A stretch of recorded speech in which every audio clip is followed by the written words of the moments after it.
Sabah al-khair, good morning. I'm very pleased to see you here, Ambassador Wang and your colleagues.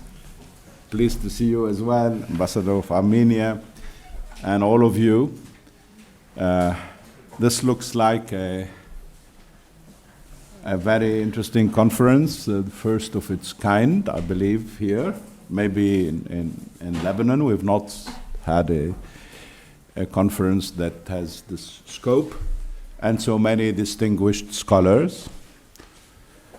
Thank you, our colleagues and friends from the Konrad Adenauer Stiftung who've put together this great conference. We're pleased to be working with you. This is not the first time, and it won't be the last. I hope that this first conference on China will be a beginning of a process. I mean, we need to do more by way of learning and exchanging. And it's my hope that the forthcoming conference will be co-organized with the Chinese institution, whether it's a research center or a university. We've had some conversation with your predecessor about that possibility, and I hope we will have a chance to revive some of the ideas that we had exchanged, and perhaps next year have a conference on China and the Middle East with a significant Chinese academic presence in our midst. But there are quite a few academics that are speaking today that have been working on China, know China very well, and I'm sure their scholarship will open the way for future work, will arise our intellectual curiosity. You know, China fascinates people in this part of the world, but they know little. And I think it's the hope of many of us that more is done to enlighten us on where China is and how its Middle East policies is developing. China has been, if you allow me the word, been very discreet. We know that Chinese presence is undeniable and is becoming, in a way, more forceful. Not as much as in Africa, but still. But then the Chinese diplomacy in this region has been quite discreet, and therefore we have not been given much chance to get to know further some of the great changes that had been mostly in the last few years in China's policy. I mean, many people raise questions about the classical non-interventionist policy of China. Is that still the foreign policy dogma of China? Has it changed, especially in Syria? That's a question many of us ask, and then I hope this conference might help us know better. You have huge projects in the horizon, the Silk Road, One Belt, One Road. Again, people know that these are projects of a great magnitude, but need to know more to correct some of the misperceptions some of us may have on what these projects are. Much is said about the role of China in the future role of China in the reconstruction of Syria. I remember there was a discussion with the World Bank people about the cost of the conflict in Syria, and some of those present in the room were tempted to say, but you know, the Chinese know more about that cost than you folks at the World Bank. And whether this proposition is valid or not, I don't know. But it's worth listening to you and learning from scholars about how deep is the involvement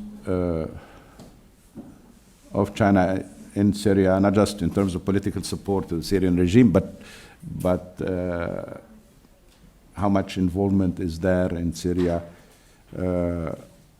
and Chinese sort of positioning for the future of Syria. This is of great importance to the Syrians, but to us Lebanese and to the region as a whole.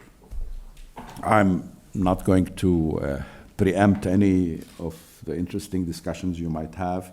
Let me again express my gratitude for all of you that came from near and far to this conference. Thanks be to our partners, Konrad Adenauer Stiftung, for putting together an exceptionally interesting conference. Thank you for those of you who've come. I hope more will be coming during the day. You know, students and faculty at this university might not be able to spend the whole day with us, but I think they will be sort of coming and going. So bear with us if you see some of the participants walking out or walking in. Thank you.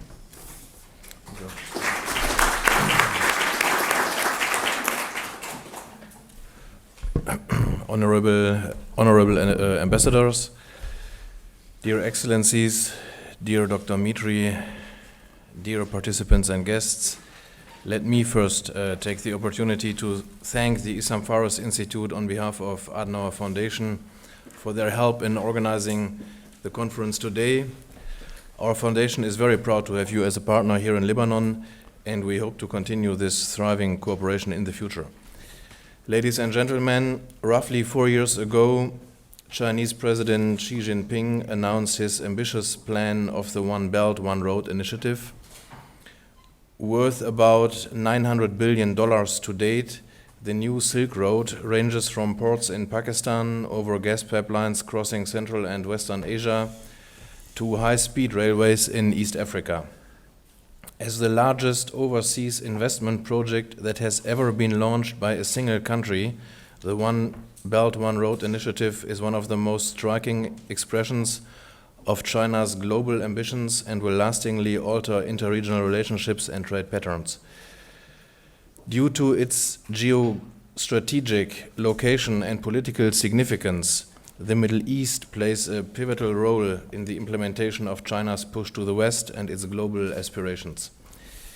With an increasingly growing economy, a skyrocketing demand for oil, and the need to protect its interests, both domestically and overseas, we have witnessed a steadily growing Chinese involvement in the region in recent years. China is heavily investing in the Middle East and has started to upgrade many of its key economic relationships in its quest to secure long-term access to the resources of the region. On the political front, Chinese diplomacy has become more active in the Middle East and has sometimes even departed from its traditional foreign policy paradigm of non-intervention. Be it peace negotiations for Syria, mediation efforts between the Taliban and the Afghan government, or China's role in the P5+1 talks on the Iranian nuclear program, China has without doubt become a political actor in the region. Nevertheless, the Middle Kingdom is still a new member in the concert of foreign players in the Middle East, and while it shares many of the same interests as other key actors, Beijing often seems to follow a very distinct approach, remarkably different to the ones taken by other external powers. While we have discussed US, European, and Russian involvement in the Middle East at length for many years, our knowledge of China's engagement in the region remains in the end limited.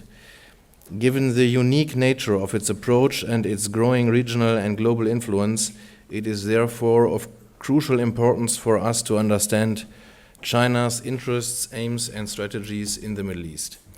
For this reason, we are very happy to discuss China's role in the region here today. I am very much looking forward to the contributions of our distinguished experts today and the discussion with you, dear guests. Thank you very much, and with these words I would like to hand over to my colleague, our resident representative to Beijing, Michael Winzer. He is the chair of the first panel. I think we will empty our chairs and hand over the floor to you.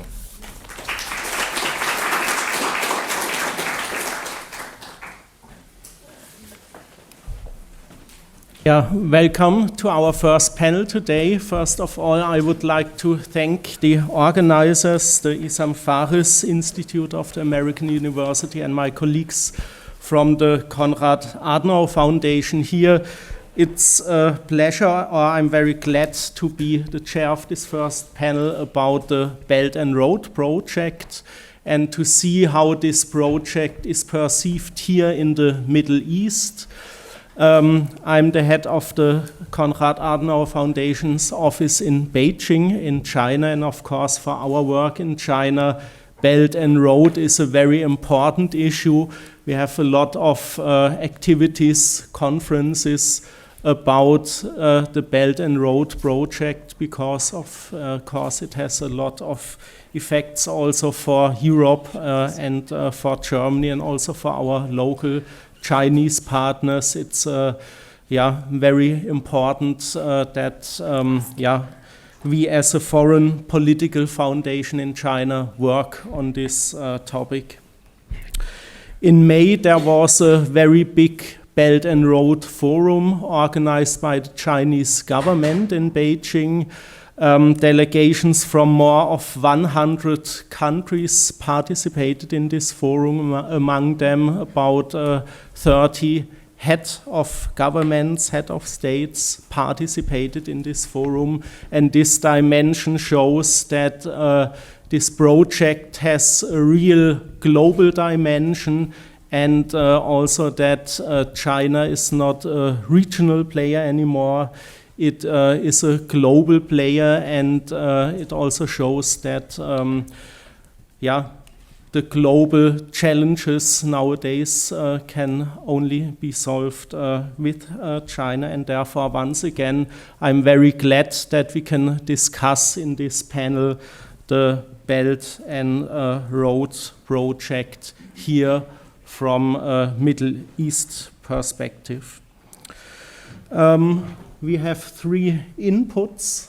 I would like to ask our panelists to speak about 12 to 15 minutes, and then after our 3 inputs, we have about 45 minutes for questions and discussions and comments. And our first panelist is Dr. Nadine Godehard. She's Deputy Head of the Research Division Asia at the German Institute of International and Security Affairs.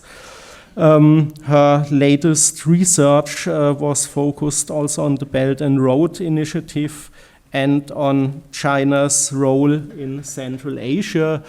She's very often in China and also a speaker on our seminars, on our conference of the CAS of the Konrad Adenauer Foundation in Beijing.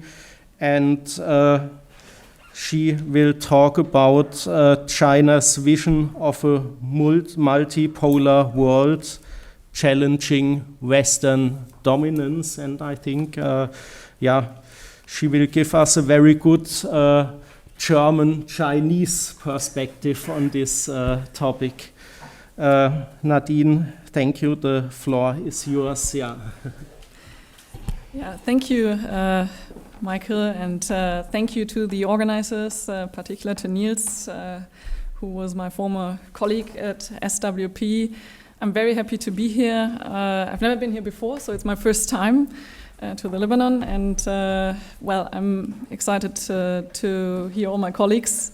And to start with, I changed a little bit the topic, mainly because we have plenty of opportunities to talk about all the others, or the other issues that were mentioned in the original title. But I'm speaking of the Belt and Road Initiative as a vision to connect the world, and that was already mentioned in the short speeches at the beginning of the conference. And I will start with a couple of quotes, because I think to understand the development of this Belt and Road Initiative, it's always good to to hear what was said about it from different sides. So in March 2015, the Vice Foreign Minister, Zhang Yesui, he said, quote, "China is a participant, constructor and contributor of the current international order and system. The One Belt, One Road initiative is an economic cooperation proposal. It is not a tool of geopolitics. It is not directed against any specific country or organization, but as a useful complement to the existing international and regional institutions." Another one, a couple of years later, by a researcher in a recently published report on the Belt and Road Initiative, says, "The Belt and Road Initiative aims not only at building a trade and infrastructure network, but also at integrating the development strategies of the participating countries to generate synergies and reduce the institutional barriers that restrict trade and investment exchanges among them," which shows a little bit of the development from maybe the first idea of the initiative to this interpretation of what has happened in the last couple of years. And maybe one of the things I really liked is, if it's a Chinese proverb, if you want to get rich, you must first build a road. And I think in many ways this probably was the incentive of many ways behind this initiative. And maybe we can keep these three things in three sentences in mind, three statements in mind when I'm talking about the vision to connect the world. So the evolution of the Belt and Road Initiative since 2013, it has already been said, it was announced in 2013, two locations, one in Kazakhstan, one in Indonesia, which also shows that there are not two roads, but maybe two different ideas of the Silk Road. One that is connecting Europe through the landway through Central Asia, West Asia to Europe, and the other way on the maritime Silk Road, also including Africa, and some people now are also talking about including Latin America. So this is truly becoming a global initiative. At the beginning, this was very vague. It was in many ways an empty political phrase. At that time, I was doing research when it was initiated and announced by Xi Jinping. I was doing research in China, traveling to many universities. Actually, I wanted to talk about China-Afghanistan relations, but when this was initiated and announced, many of the Chinese colleagues, they wanted to talk about the One Belt, One Road initiative, and it became very clear that that it was really an initiative and there was not much really behind it. There was not really a plan or a strategy to actually conduct all this kind of infrastructure. It was something that has been discussed mainly, I think, in 2014. There have been many political forums in China, but also outside of China, where the idea of the Belt and Road Initiative and the vision that is behind it has actually been discussed among mainly Chinese experts. I also participated in some of these Chinese forums, and there have not been many, I think, non-Chinese participants at that time, and that changed, I think, a lot after the official document, the action plan in March 2015 was published, which was the first official statement that mainly analyzed that this is a flexible, open, and inclusive initiative and not a strategy. This was always emphasized by many Chinese colleagues and policymakers that it's not a strategy, and maybe it's important to know that if you use the term strategy in Chinese or with a Chinese background, that there is probably a different understanding behind that, connected to maybe some military aspirations, and not seen like when we probably as Europeans talk about strategy, we basically mean maybe a political strategy, an idea and a plan. So this always was some kind of misunderstanding. But anyway, I think it in the end doesn't really matter how you call it. Important is that it's not really an organization in that sense. It's an initiative that really tried to connect several countries, and more or less a proposal of the future cooperation between the countries around China and with China, and also many other world regions. There always have been 5 areas of cooperation, the so-called 5 channels, that has also been mentioned by Xi Jinping in 2013, but within this document they were more or less introduced much more comprehensive, and that was the policy coordination between China and the countries along the Silk Road. That of course is very important, because with many countries China probably had to build new or had to renew the relationship, so policy coordination of course is always the beginning. Then of course the big part is infrastructure construction, trade facilitation and financial integration, and people-to-people exchanges. This has been the official line, and was, as already mentioned, also represented in the Belt and Road Summit in May 2017, where Xi Jinping was speaking of the initiative as a century project. This was clearly the peak of public diplomacy efforts by the Chinese. I think the interesting thing is that it's always from the Chinese government presented as a century project, but at some point you also need outcomes, and these outcomes at some point shouldn't take a century to become clear. So I guess many of my Chinese colleagues always say, well, it's a century project, but it would be nice to have outcomes very soon. So I think this is one of the contradictions that lies between the official line and what is implemented yet. So the main features of the Belt and Road Initiative, I only point out 3 because there are many other aspects that probably also my colleagues will mention. So the first one is the link between internal and external Chinese policies, like for instance the solution for Chinese overcapacities, steel production as a key word, and also of course due to the sort of slower economic development within China, the so-called new normal, the expansion or the slightly higher pressure to expand to new export markets. So this links this global initiative clearly to domestic politics as well. Maybe in the beginning, in 2014, it was mainly discussed as a neighboring policy from many of the Chinese colleagues that I know that are focusing, for instance, on Central Asia. But I think today this has changed into a much broader perspective. The main instrument, what I have written here, I think this is something that becomes clear after 2 or 3 years now, that it is an instrument of Chinese foreign policy. Again, it's not the strategy, but it's the instrument to fulfill what Xi Jinping has called the Chinese dream, which is also partly connected to the first statement that the Chinese dream of rejuvenation to become a great power again has a lot to do with sort of maintaining the domestic strength, the economic strength, and also sort of becoming a world or great power again, and that has to do with the economic power of this country a lot, and also with something that is probably very difficult to understand, at least also for my European colleagues, that this is an instrument to build a community of common destiny, which is something that Xi Jinping has mentioned several times on several occasions, which is the idea to combine not only the destiny of the Asian countries, but also the global community.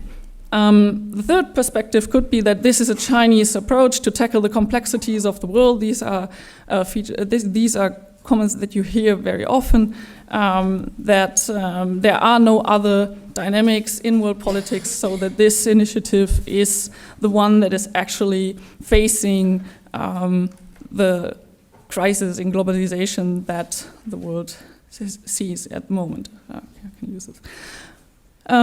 But this, of course, all these official lines and these main features, they lead to one understanding, at least from my perspective, that this is a global network with China at the center.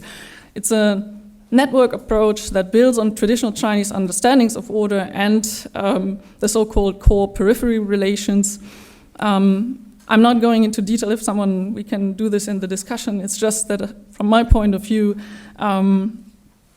the really interesting thing is that the Belt and Road Initiative does not just represent another regional integration process like the European Union or other Asian integration processes. It's not an organization. The goal is not to create an institutionalized regional organization, like, for instance, the Russian initiative is way more to understand in this way. And this is sometimes difficult to understand because many organizations are summarized under the framework of the Belt and Road Initiative. Because sometimes when we talk about the Asia Investment and Infrastructure Bank, people mean Belt and Road Initiative, but they're talking about an institution that is summarized probably under the idea of the Belt and Road Initiative. And also when we talk about the BRICS, or when we talk about in Europe, it's the 16+1, the European countries and the Eastern and Western European countries plus China. So it's sometimes very confusing. From my point of view, Belt and Road Initiative is not defined by one norm, usually, or a catalog of fixed rules. Like when we talk about the European Union, we usually have the idea there is a norm, there are rules, and everyone that wants to join this club, it has to meet the principles and rules. But in this case, it depends on the specific context. It depends if, from a Chinese perspective, if this is a bilateral relationship, a multilateral, a project-based relationship, and there could be very different norms or rules at stake. Like from a European perspective, you can observe this many times. So different rules apply in different contexts and in different countries. And the Belt and Road Initiative, maybe as an outcome, also establishes new spatial terms. We are not thinking in trans-regional, now thinking in trans-regional corridors instead of countries or sub-regions. So many of the regional divisions of the world that we are used to use are somehow translated into something different from a Chinese perspective. And that leads to very confusing maps when it comes to the Belt and Road Initiative. So we have like the 6 trans-regional corridors that are mentioned also in the action plan from 2015 that are somehow bringing countries together. You can see this with the different colors. I hope this, well, it shows a little bit. But this also shows that that this is not really fitting into what we have understand as, I don't know, Southeast Asia, or what we understand, or when we talk about West Asia. This is it's sort of depending on the countries that are involved in the project from a Chinese perspective, and it's changing, and it could change in a long-term perspective the spatial understanding and division of the world in that regard. And you see this in many ways. This is also another example which is leaving out Africa at this sense, but it shows how there are no longer any borders between, or borders even put on the map. There are maybe states, there are maybe more or less city names, and then it's more important how the infrastructure projects connecting China, which is clearly marked here, and Europe on the other hand. And it shows that that location, for instance, is one of the things that is really important from a Chinese perspective to be part of this initiative. So there are many ways to show this. There's no official map yet. This is why I show these kind of maps. Mapping would make, we all know that political maps are always very political at this sense. So I think it's a very smart move that there is no official map yet that defines who is part of it and who is not part of it. It's flexible, it's open, it's inclusive. So that also means we cannot really create a fixed map yet. But this also has the effect that, of course, there are many maps out there. If you search for maps, you get plenty of interpretations. Not all of them are correct. So what I think, and what really is probably interesting also when we look at other regions, is what defines the role of a country within the Belt and Road Initiative. And from my own research, I think there are a couple of criteria that are very interesting. This is what I just said, the location. But it doesn't mean that this location has to be very close to China. It's really the locateness. That means it's the importance of the country as a transit country or region. Not all are equally important. This explains why maybe there are specific economic hubs and special zones that are more important than others. Why also transit countries, like particularly when we look at the Central Asia, but also when we turn it to West Asia and countries like Iran, then why they become so important also for this Belt and Road Initiative, maybe more important than other countries. Then there are participation at important summits. I mean, it's clearly that there is a division between countries that participate at the Forum. There was a huge debate why India was not participating. Particularly, the Chinese really tried to persuade them to participate at that forum, but they sort of didn't show up for other reasons.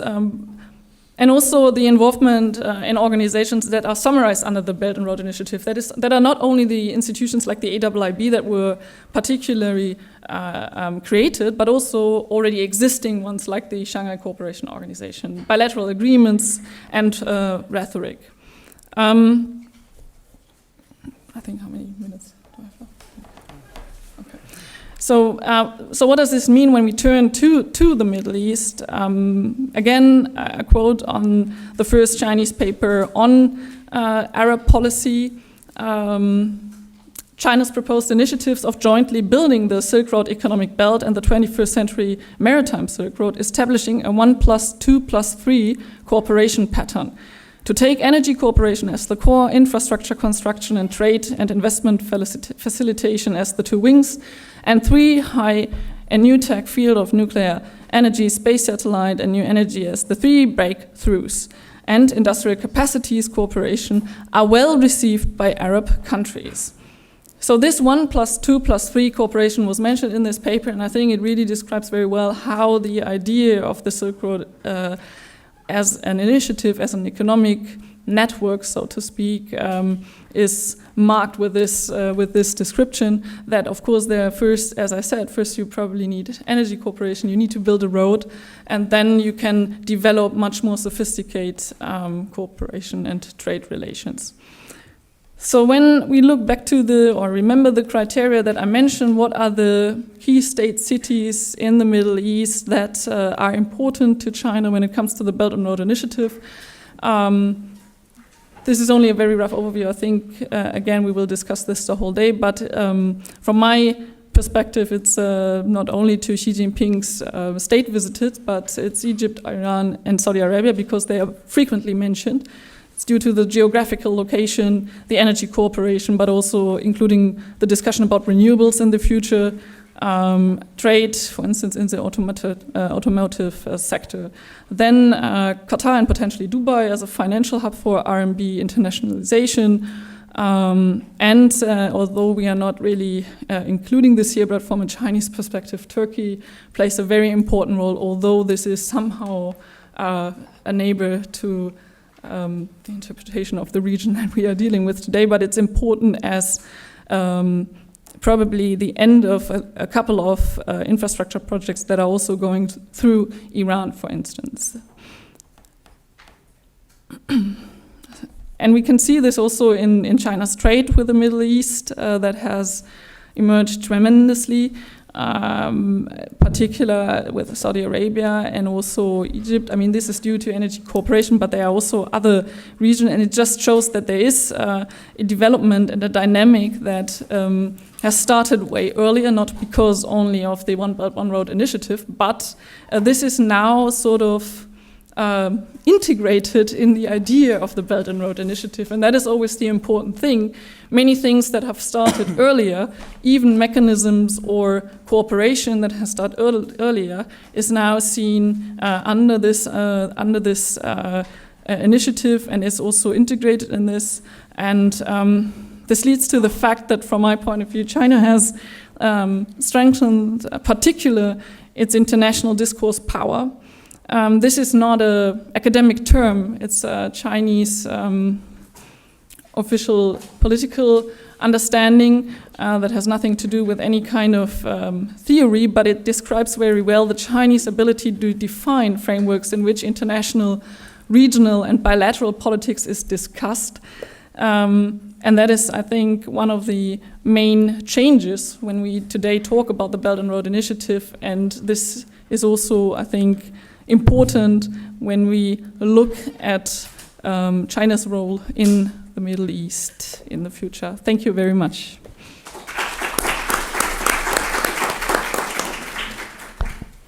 Yeah, thank you very much for this very good overview about the first concrete results of the Belt and Road Initiative, but also about the vision and the dimension of this project. It's very difficult to give this overview in a short time, but I think later in the discussion there will be also time and the opportunity to go into the details.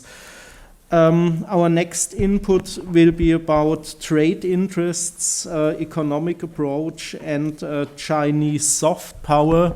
And this is also a very important issue for Europe, for Germany. Europe and the German economy is depending very much on export and on trade. And for example, for Germany, China is meanwhile the biggest trade partner. And therefore, also Germany is supporting the Belt and Road Initiative, also with own interests. And for example, Germany is also member of the Asian Infrastructure and Investment Bank, which is financing small projects in this Belt and Road Initiative. Our panelist is Dr. Christina Lin from the west coast of the United States, so she had a very long way to come to our conference. Thank you very much. And she's a visiting scholar at the Center for Global Peace and Conflict Studies at the University of California in Irvine, and a fellow at the Center for Transatlantic Relations at Johns Hopkins University. She also was an academic fellow at the Mercator Institute for China Studies in Berlin, Germany. So you also know the German perspective and the China research and China studies in Germany. And Dr. Lin has also extensive US government experience, including policy planning at the US Department of Defense, the National Security Council, and the US Department of State. So thank you very much for coming. Thank you. Can you hear me? Okay. Well, good morning, everyone. First of all, I'd like to thank the Konrad Adenauer Foundation and the Islam Affairs Institute for inviting me. It's really an honor to be here. It's my first time in Lebanon. Oh, can you hear me? Can you hear me now? Better. Okay, I'll try to lean in more. Okay.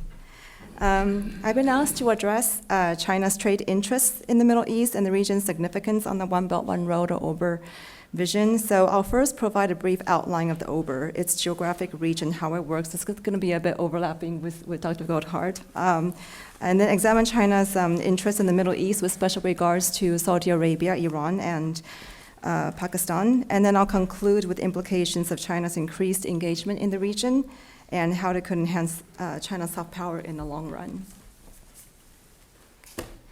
Now, firstly,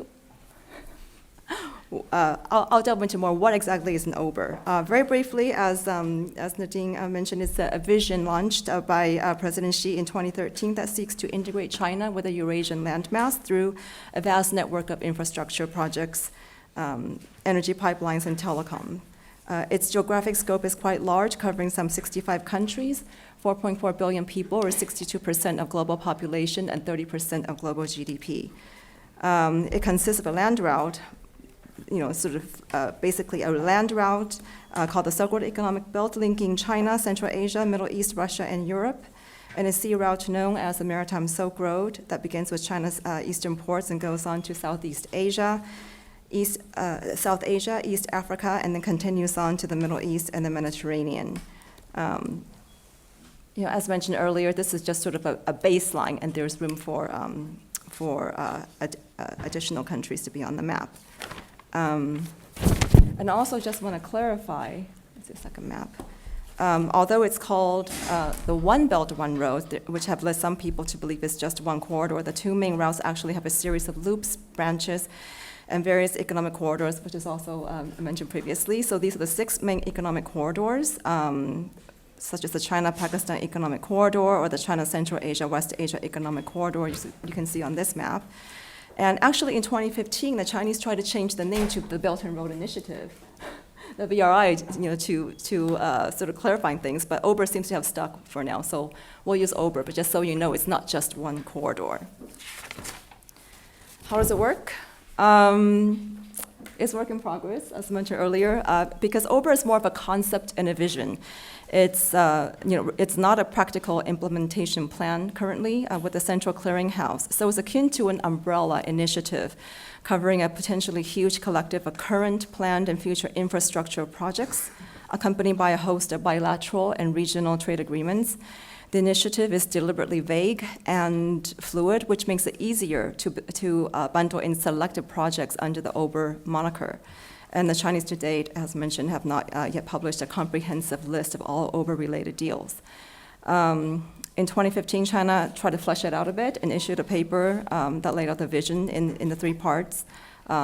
First is conceptual framework, connecting Afro-Eurasian landmass through infrastructure, and then the 5 main areas of cooperation, such as coordinating OBER with each country's national development plan, removing trade barriers. And then thirdly, it identified a network of cooperation mechanisms for OBER projects, mainly the Asian Infrastructure Investment Bank, the AIIB, with 57 founding members, but it's increased by now. It's added 25 new members, so now it's about 82 new members.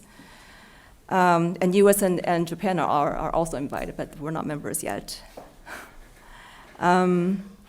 These also include the Silk Road Fund and leveraging other existing bilateral and multilateral cooperation mechanisms, including the World Bank, Asian Development Bank, European Bank for Reconstruction and Development, SCO, and so on. So it's a very broad, flexible, and organic framework for economic cooperation.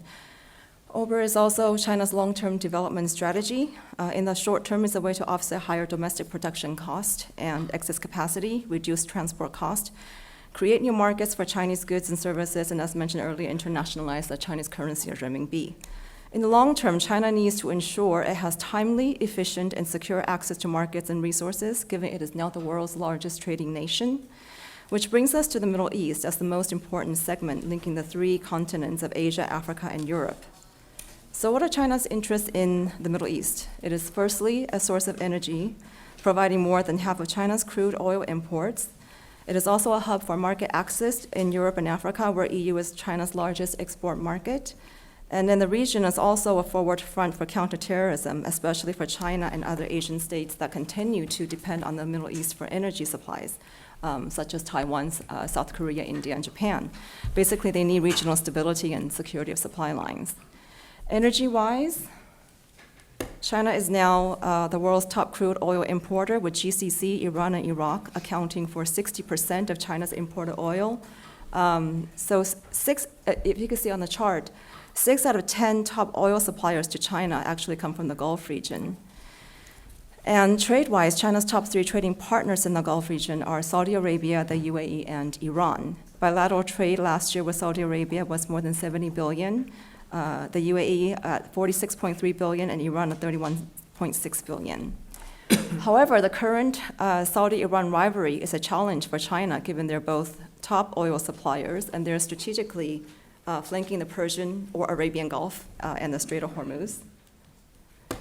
So instability in the energy-rich Gulf region would throw a monkey wrench into China's OBER through the Middle East. And Chinese officials are also concerned that energy supply disruptions would dampen its economic development and undermine the Chinese Communist Party's legitimacy.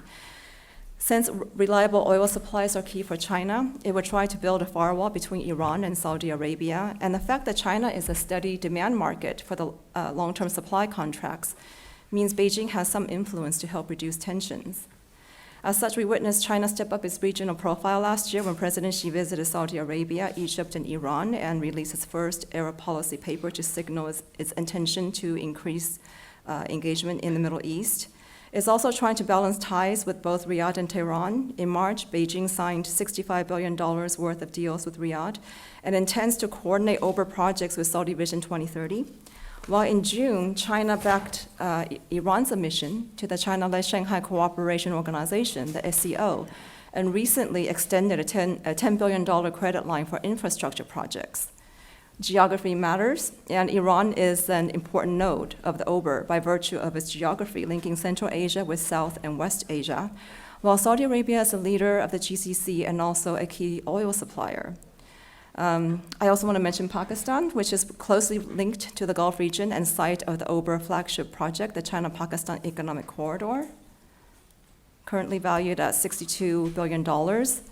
The project consists of extensive investments in Pakistan's transport, telecom, and energy infrastructure, and will extend 2,500 kilometers to link the southwestern port of Gwadar, which is by the Strait of Hormuz, to Kashgar in China's northwestern Xinjiang province. As you can see on the map, currently Gulf oil has to travel almost 15,000 kilometers to reach Xinjiang, 10,000 kilometers through sea, and then westward, almost through the entire Chinese landmass. So this corridor will shorten this distance by some 12,000 kilometers. With a 40-year operational control of the port, once completed, China will have direct access to the Indian Ocean and Gulf energy supplies that bypasses the Malacca Straits, where currently 80% of China's oil passes through. This is known as the Malacca Dilemma, whereby the U.S. Navy can cut off China's oil supply in any Sino-U.S. conflict. So the China-Pakistan corridor is a way to hedge against this dilemma.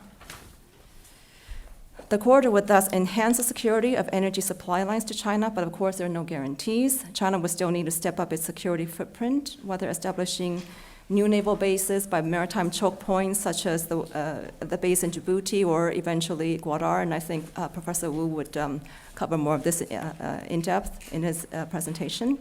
China would also need to expand, may also expand its UN peacekeeping presence to protect infrastructure workers and investments and step up security cooperation with regional countries or resorting to private security firms to protect supply lines.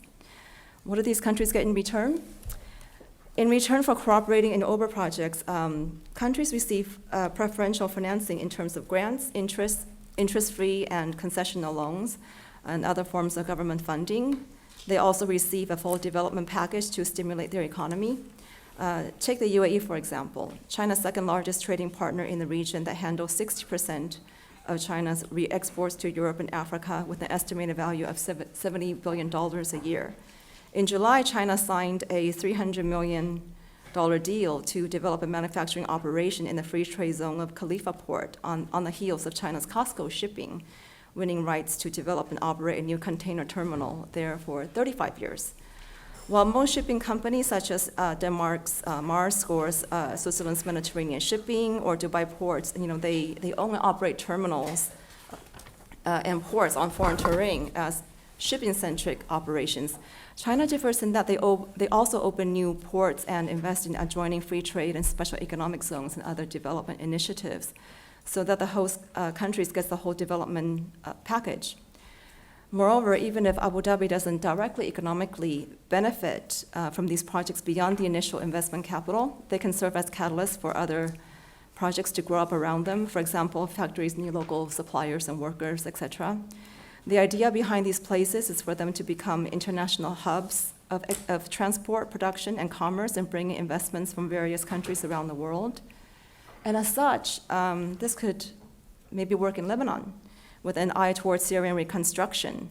Currently, the Chinese are eyeing Tripoli port. That could be a main transshipment hub for the Eastern Mediterranean. And I think that before the war, Lebanon's ports were used to transship goods to Syria and even Iraq and bypass the longer sea route through the Suez Canal and the Arabian Peninsula. There's been talk of rehabilitating the Tripoli-Homs railway network with Chinese investors. So with the planned Tripoli Special Economic Zone adjacent to the port, Tripoli could be a useful hub for Syria and enable China via the Ober to play a constructive role in a post-conflict reconstruction and stabilization efforts. And finally, given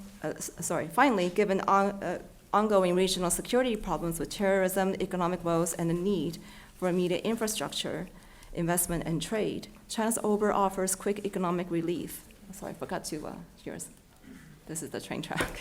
Forgot to show them.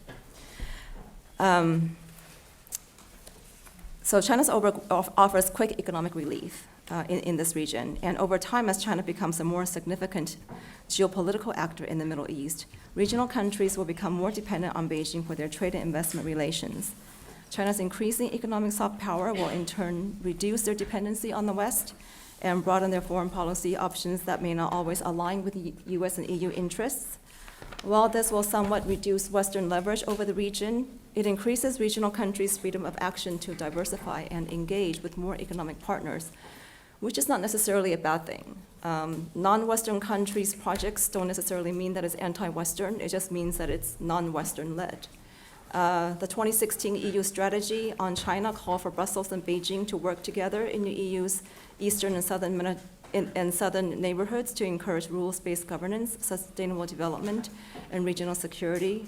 So I think it would be greatly beneficial if great powers such as the US, EU, China, India, Russia, and others find ways to cooperate and jointly promote Middle East stability, security, and prosperity. And I'll stop here. Thank you.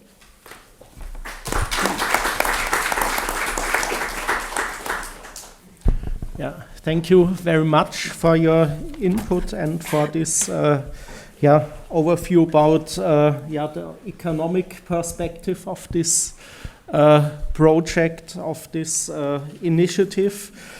Our next input will be on security policy. That's also very important part of such infrastructure project. Infrastructure also means open borders to connect countries, and therefore the security policy is a very important part of such a vision.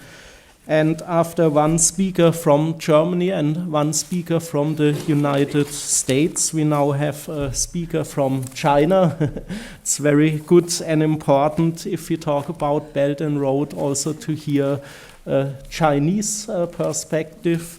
And I'm very glad that we have Dr. Bingbing Wu here to give us this input. Dr. Bingbing Wu is Senior Research Fellow at the Institute for International and Strategic Studies, Deputy Director of the Department of Arabic Language and Culture, as well as Director of the Institute of Arabic Islamic Studies at the famous Beijing University. Thank you very much, Dr. Wu. Thank you very much for this kind introduction. Dear Ambassador Wang Kejian, Chinese Ambassador to Lebanon, dear guests, first of all, I want to extend my thanks to Adner Foundation and also AUB Islam Faris Institute for this invitation. I would be very honored to talk about Chinese understanding of security in the region. So first, I think we should talk about Chinese interests in the region. Otherwise, we cannot understand why, China should take this policy or what approach China should take. Based on my understanding, the first interest is strategic interest. I think the Middle East is a very important region for great power cooperation. China-US, China-Russia, China-Europe cooperation in the region. And also, based on the Belt and Road Initiative, the former two participants have mentioned a lot. This Belt and Road Initiative focuses on four main fields: infrastructure construction, industrialization in the region, energy sector, and also financing sector. I think, there were so many maps have been shown to the audience, but China now use the term in an official way is Belt and Road Initiative instead of one belt and one road, because it's not one belt or one road. I don't think it's even a kind of physical roads. Actually, it's a network of partnership in the region. So based on all these maps, GCC countries, especially Saudi Arabia and UAE, always complain that they have been bypassed by these roads.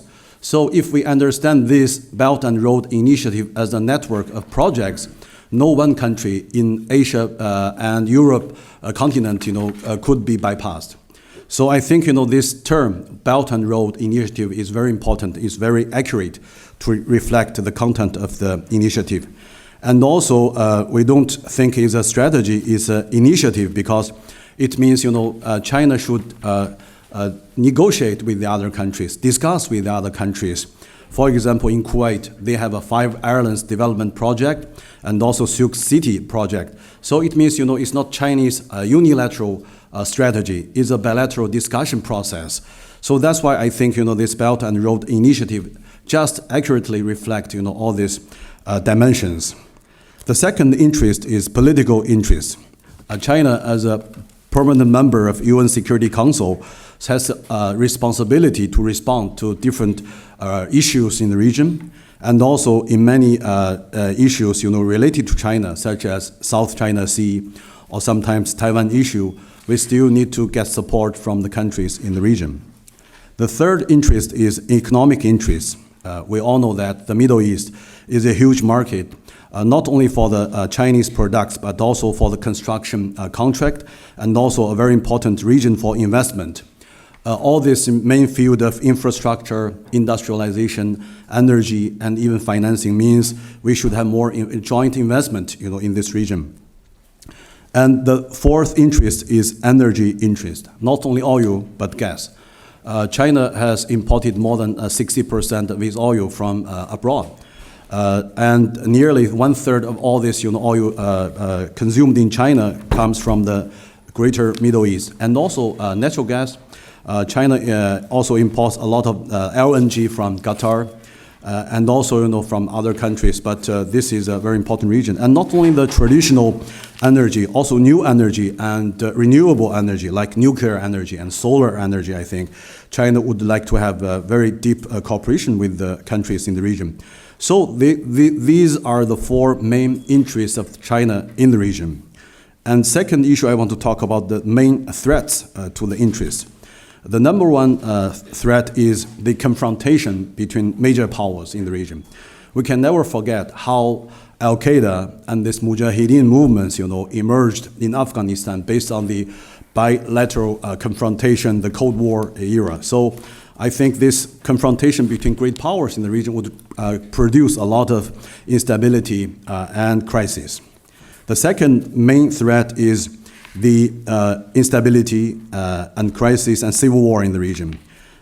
The civil war in Libya makes China evacuate its citizens twice, actually. And also the civil war in Yemen create another evacuation operation of China. And also the instability and crisis, can produce failed countries and failing countries. All of this kind of crisis, civil war, and instability can hurt Chinese interests a lot.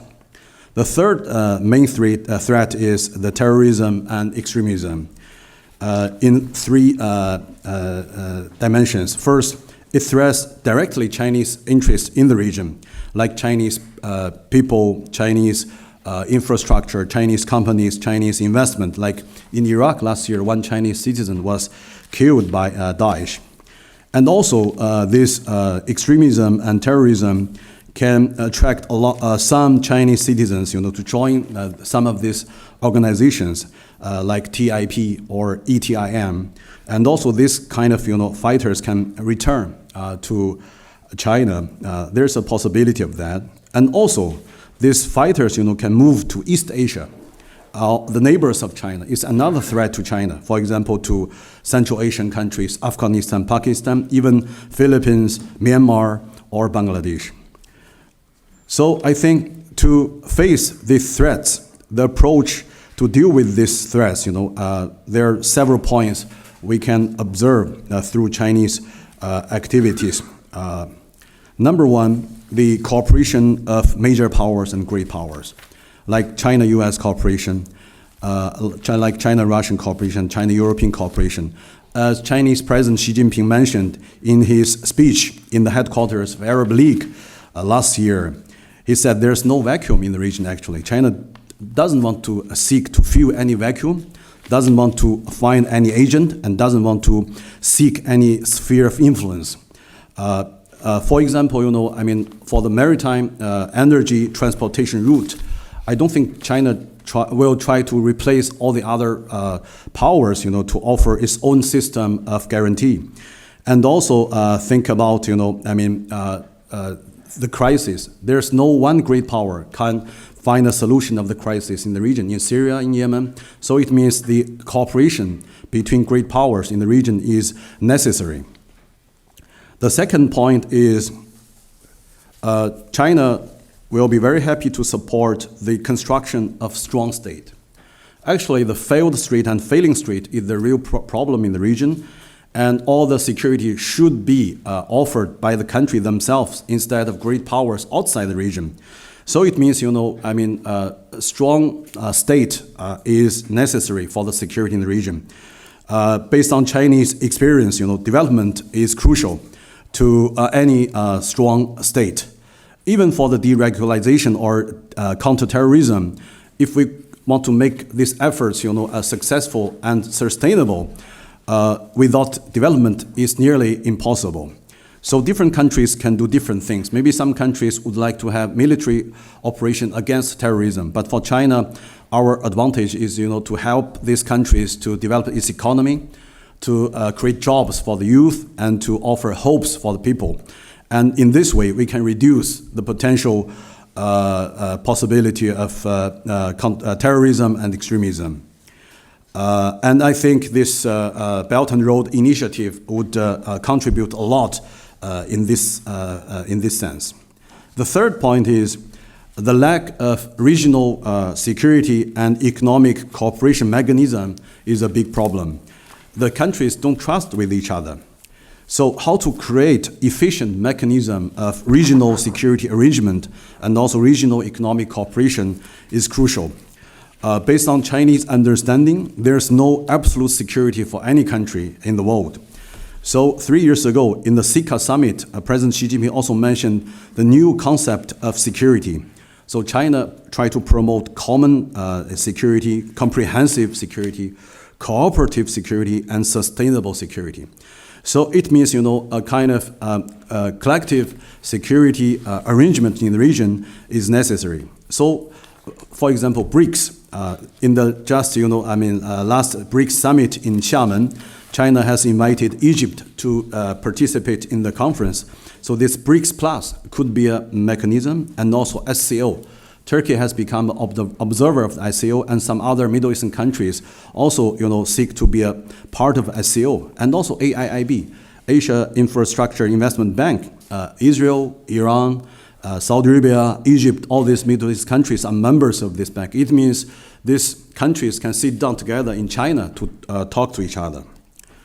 The fourth point is we should insist in the basic principles like respect of the sovereignty, no military intervention, or even no intervention. So these lessons we have learned from Iraq war, Libya war several times. And also we think peaceful solution and diplomatic negotiation is very important.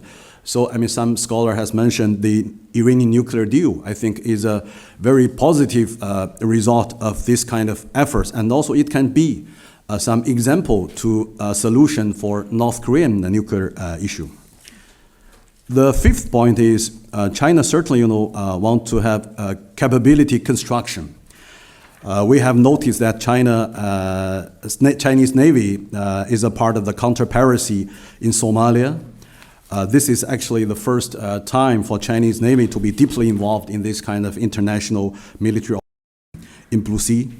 And also the evacuation operations, twice in the region during the last decade, twice in Libya and once in Yemen, and also the peacekeeping efforts by Chinese military, and also, this Djibouti base. We don't call it a military base, actually it's a logistic base. And also a port is under construction in this Djibouti logistic base to host about 4 ships. I think it's based on Chinese experience. We want to have the counter-piracy operation. At the same time, some emergency ask Chinese Navy to evacuate citizens from either Yemen or Libya. So it means that we need some logistic bases in the region to facilitate the future operations. But at the same time, I think China still think the soft protection is more efficient than hard protection. So the soft protection means China should have a right policy based on mutual respect with the regional countries. So the partnership is the best method to protect Chinese interests in the region. I think China has a no enemy policy in the region. We want to be friend of every country in the region, no matter is Islamic, non-Islamic, Arab, non-Arab countries, regional powers, or regional middle-sized countries or small countries. But this, we don't want to have any problem with them. We want to be friend of them. So this kind of policy will reduce the potential threats to the least extent. I think this is a comprehensive understanding of Chinese security policy and security approach in the region. Thank you very much.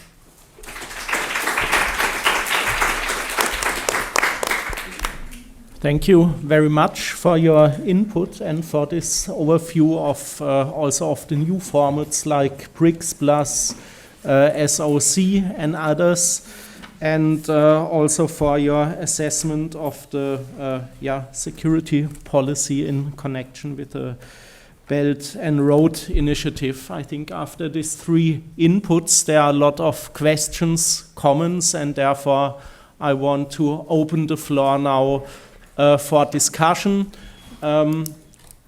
I propose that we first collect about 2 to 3 questions and then let our panelists answer. So please, the floor is open.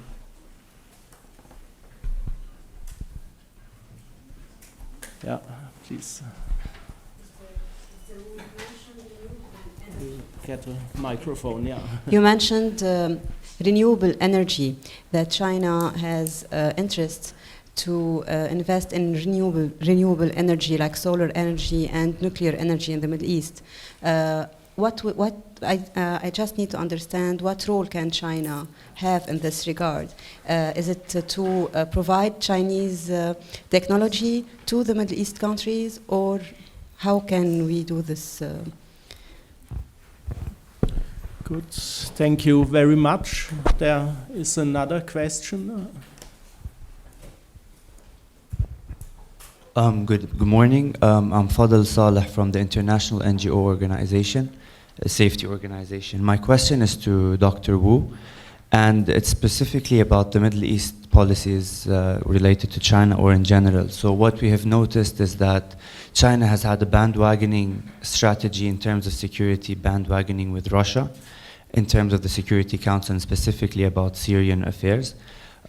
With a new Arab world paper or policy paper, how do you think that would be changing, and how is that leveling off the Russian intervention and, just in general that? Thank you.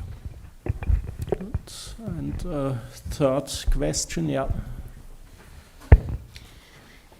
As a Spanish journalist, I'm very interested in knowing something more about these routes towards Latin America, and maybe about Cuba, because several times I've been talking to Cuban people, even in Spain, Latin American people, talking about the new, I don't know if it is a proper term, the Chinese capitalism, the new system of China to develop this new capitalism that is gonna maybe be the template for a Cuba economic system. I would like to know a little bit more, if it is possible. Good, so now we have 3 questions, and there is a very high demand for your security policy experience and for your Chinese perspective. So maybe we first let you, Dr. Wu, answer. Thank you for the questions. First, about the renewable energy. I think both nuclear and also solar are very important. For example, for nuclear technology, in Jordan, their uranium mine. I think China has talked with Jordanians about how to develop this resource in Jordan, and also in other GCC countries like Kuwait, like Saudi Arabia. Recently, I think this high-level joint committee between China and Saudi Arabia have talked about nuclear cooperation. So solar also, there's a huge market for and a huge need for solar energy. So I think, China would be very happy to cooperate with these countries to develop renewable energy and to even, to help them to develop their own technology. The second issue about the Arab policy paper, I think it have defined the Chinese policy towards Arab world very clearly. China has its own independent foreign policy. We support diplomatic and political solution of Syria, so we didn't join any military operation in Syria. So it's very clear we are different from other countries. We have our own approach to the issues. Like in Yemen, we have the same approach. So we think, whatever a result of the military operations, you need a political process to find a sustainable solution and a good result, for long term.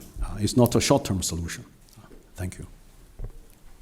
Good. Thank you very much. And the third question about Cuba and economy is, I think, for you, Nadine. Yeah. Well, I'm not to be honest, I'm not an expert on China, Latin America relations. But what we could see when you, maybe just an answer to the recent BRICS summit, because I think what I said about the BRICS and how this got, at least from a Chinese perspective, incorporated under the idea of Belt and Road Initiative, you could see how, like, particular India, but also Brazil, they were not really fond that this was the case. But the outcome of this summit was what was also mentioned, the BRICS Plus, and this, for instance, Mexico was also part of this. So there is an interest to connect the dots further to Latin America.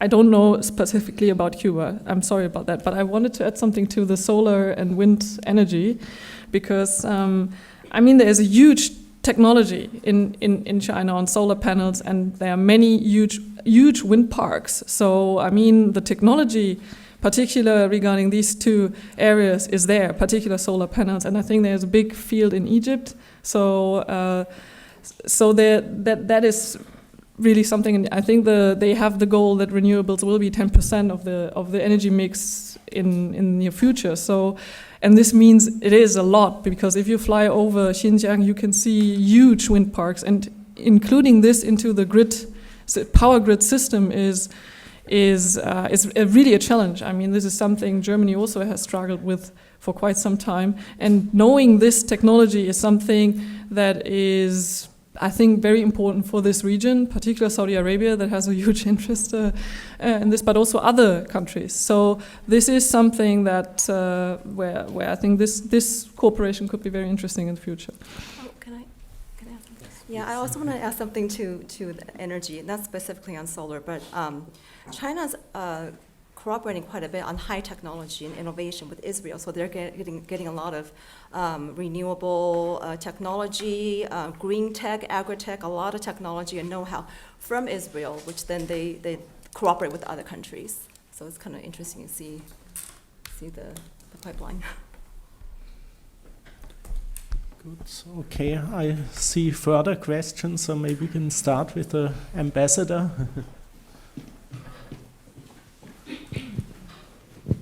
Thank you. I have a short comment on the presentation by Dr. Lin. You mentioned that the emphasis from the Chinese side on Tripoli in particular. As far as I know, we do not have any specific focus on any part of Lebanon, rather than we are ready to cooperate with the Lebanese government to have joint ventures or cooperation on any projects which will contribute in the improvement of infrastructure or the improving of the livelihood of the Lebanese people. And you have mentioned on the end of your presentation on the possibility of cooperation between the United States, Europe, and China in the region. Would you please elaborate on that? Thank you. Thank you. Are there other questions? So maybe we can go from down to up and have here the second question. Yes, thank you. Thank you. I have a question for Dr. Lin, and actually I just wanted to understand if there is a debate in the US about the Belt and Road Initiative, and in terms of maybe integrating the American strategy with the Chinese strategy, if there is, because we hear a lot of, this muscular, let's say, approach of President Trump towards international issues, but we don't really get, beyond that, is there something more collaborative?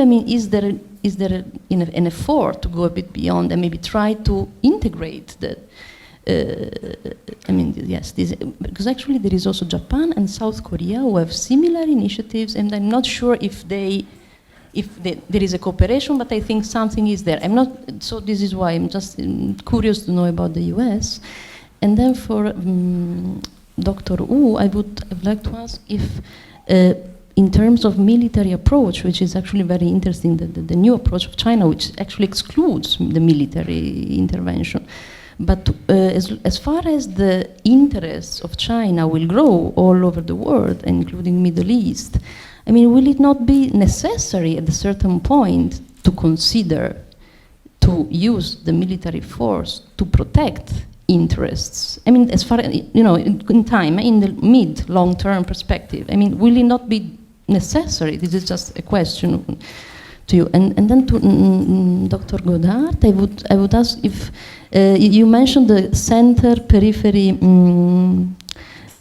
approach, let's say category, in the Belt Road Initiative. I would like to ask if you don't think it's more a multi-centered framework with many hubs all around the world, logistic and energetic infrastructural hubs involving China, of course. China, of course, is the country which proposed the initiative, so of course it's a kind of center, but still it's establishing partnerships with many countries all around the world and creating new hubs, new centers. Thank you. And the third question is here, and then we can continue later after the panelists answer with the questions. With the further questions, yeah, please. Thank you, Dr. Moritz Pieper from the University of Salford. I had a question on Russian-Chinese cooperation in the framework of the One Belt, One Road, or BRI initiative. As you pointed out, it's not a strategy, it's an initiative, but there's another much more institutionalized regional organization in Central Asia, broadly speaking, that's the Eurasian Economic Union. And I know that there are Russian-Chinese working groups set up, for example, to discuss broader cooperation issues between the Silk Road Economic Belt and the EEU or EAEU.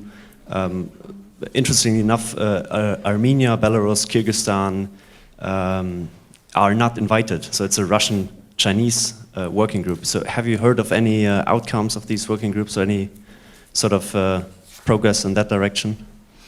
Thank you.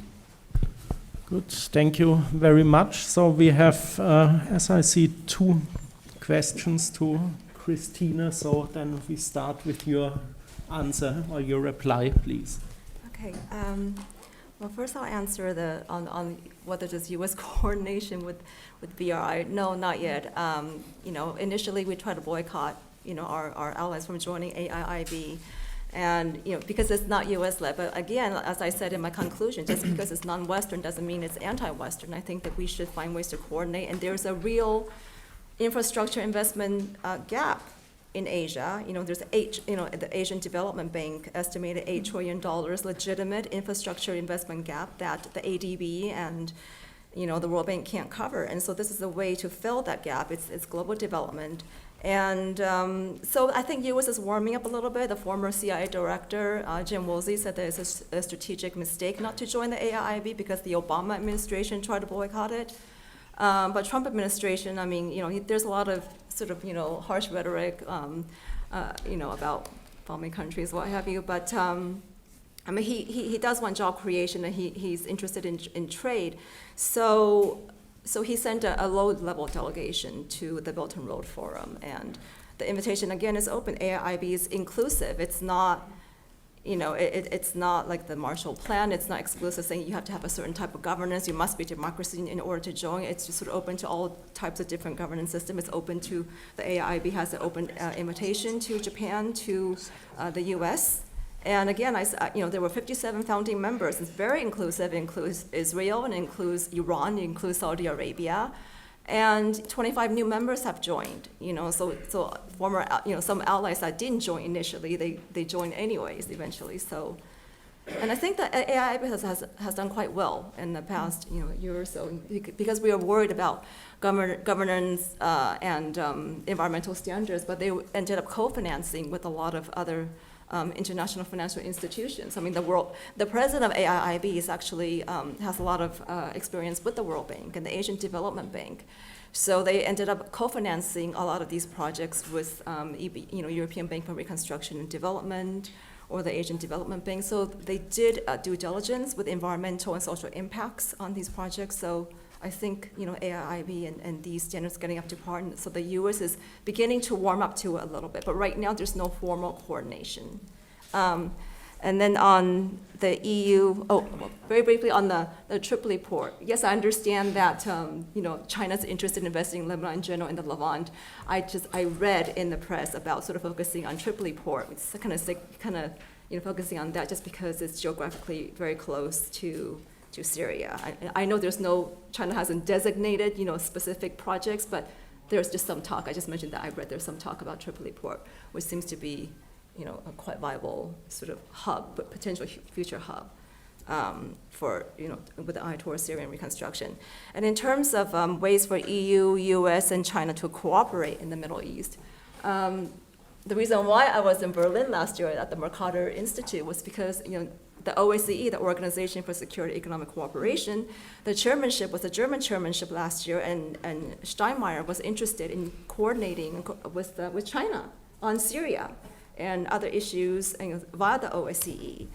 Because geography does matter, and OSCE is sort of a Eurasian, it has a broad membership across Eurasia, and it overlaps with membership of the Shanghai Cooperation Organization. So actually the SCO and the OSCE, they have had some engagements. I mean, there are 4 big overlapping members, the 4 Central Asian republics and Russia. So that's a good base for sort of coordinating US, China, and EU initiatives in this region. I mean, it's a start, but that's sort of one platform. There are other cooperative mechanisms, but that's one way. Oh, is there another one? Oh, there's one on Russia and China. Well, I think you can mention more, but just very briefly on Russia, on Sino-Russo cooperation with the Eurasian Economic Union and the BRI. I think I did a little bit of research on this. I mean, and Nadine can elaborate a little bit more, but China and Russia were actually cooperating with the SCO because, Russia, its pet project is a Eurasia Union, and China is the Silk Road Economic Belt. And then you have EU's own project. There are 3 Eurasian integration projects. EU has its own, New Silk Road initiative. So what China and Russia were doing was they were coordinating the Silk Road Economic Belt and the Eurasia Union under the SCO umbrella because they're both members. So they were doing a bit of coordination there. So that's just sort of my bit, and you can elaborate. Okay. Yeah. Thank you. Thank you for the questions. I would always say geography matters, but it's not the only thing. So coming back to the core periphery relations, I mean, I'm referring to a really traditional understanding of this term, and this means that it's not the case that the one person or the one state that is closest to you is the one that you have the best relations with automatically. This is I think under the Belt and Road Initiative there's a strong sentiment that location matters, and that's something different. Geography, yes, it's part of geography, but it's the location of the state that matters. That's when transit region is not bypassed, but when transit region or transit state or transit city can mean something else. So that's, I think, something that from my point of view has changed. So it's geography, but it's a specific understanding of geography. So it's not a contradiction. You can have many hubs, but still there has to be some kind of network between the hubs.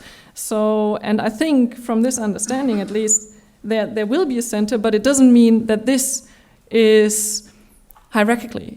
in a very European understanding of hierarchy. So this is the difficult thing, I guess, when we talk about network and saying that the Belt and Road Initiative, like Dr. Wu also said this, it's a global network. Yes, but network in these sentences means something different if I use it or if it's used by a Chinese expert. And so in a way, this also leads over to the question about the relationship between Russia and China and the discussions between the Chinese regarding the question if these two initiatives are a complement.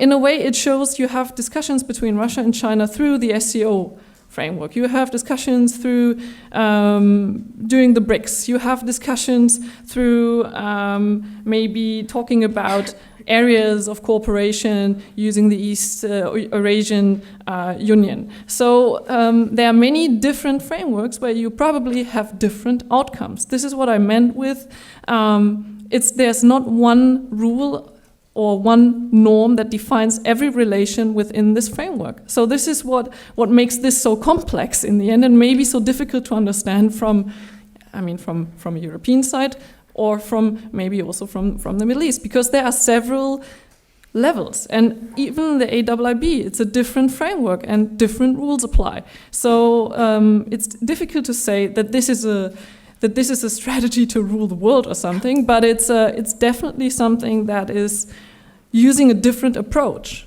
And on the other hand, it also gives other countries a lot of options to discuss their needs, their interests with the Chinese, to become a hub, to become an economic partner. So in a way, you can also use it strategically. And I think there are many examples for this, like states like Georgia. I mean, they are an important partner within the Belt and Road Initiative. I mean, this is a country that has been ignored by big powers for a very long time.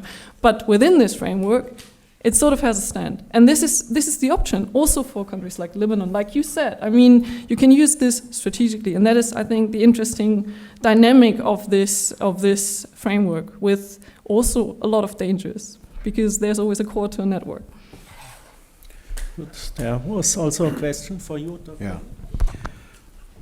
For the military capability, I think, first issue is the capability. I don't think China now owns this capability to launch any large-scale military operation in the region. So it's still in the very beginning of capability construction. As I mentioned, first overseas logistic base in the region. And it has been launched on August the 1st. And then just 1 week ago, these Chinese soldiers began to have the military training in Djibouti. In this new environment, it's very humid, very hot, it's different from China. So it takes a long time and very slow, a gradual process. And second issue is how to use this military capability. I think currently we can see China use our limited military capability in the region to deal with the crisis. Is a crisis management process in the framework of international cooperation, especially UN, and also based on bilateral cooperation, I think. So these general principles we can observe. I think for long run, even we have a stronger capability, we can continue the same principle. Thank you. Good, thank you. I saw a lot of other questions, so maybe we can start on the last row. Yeah.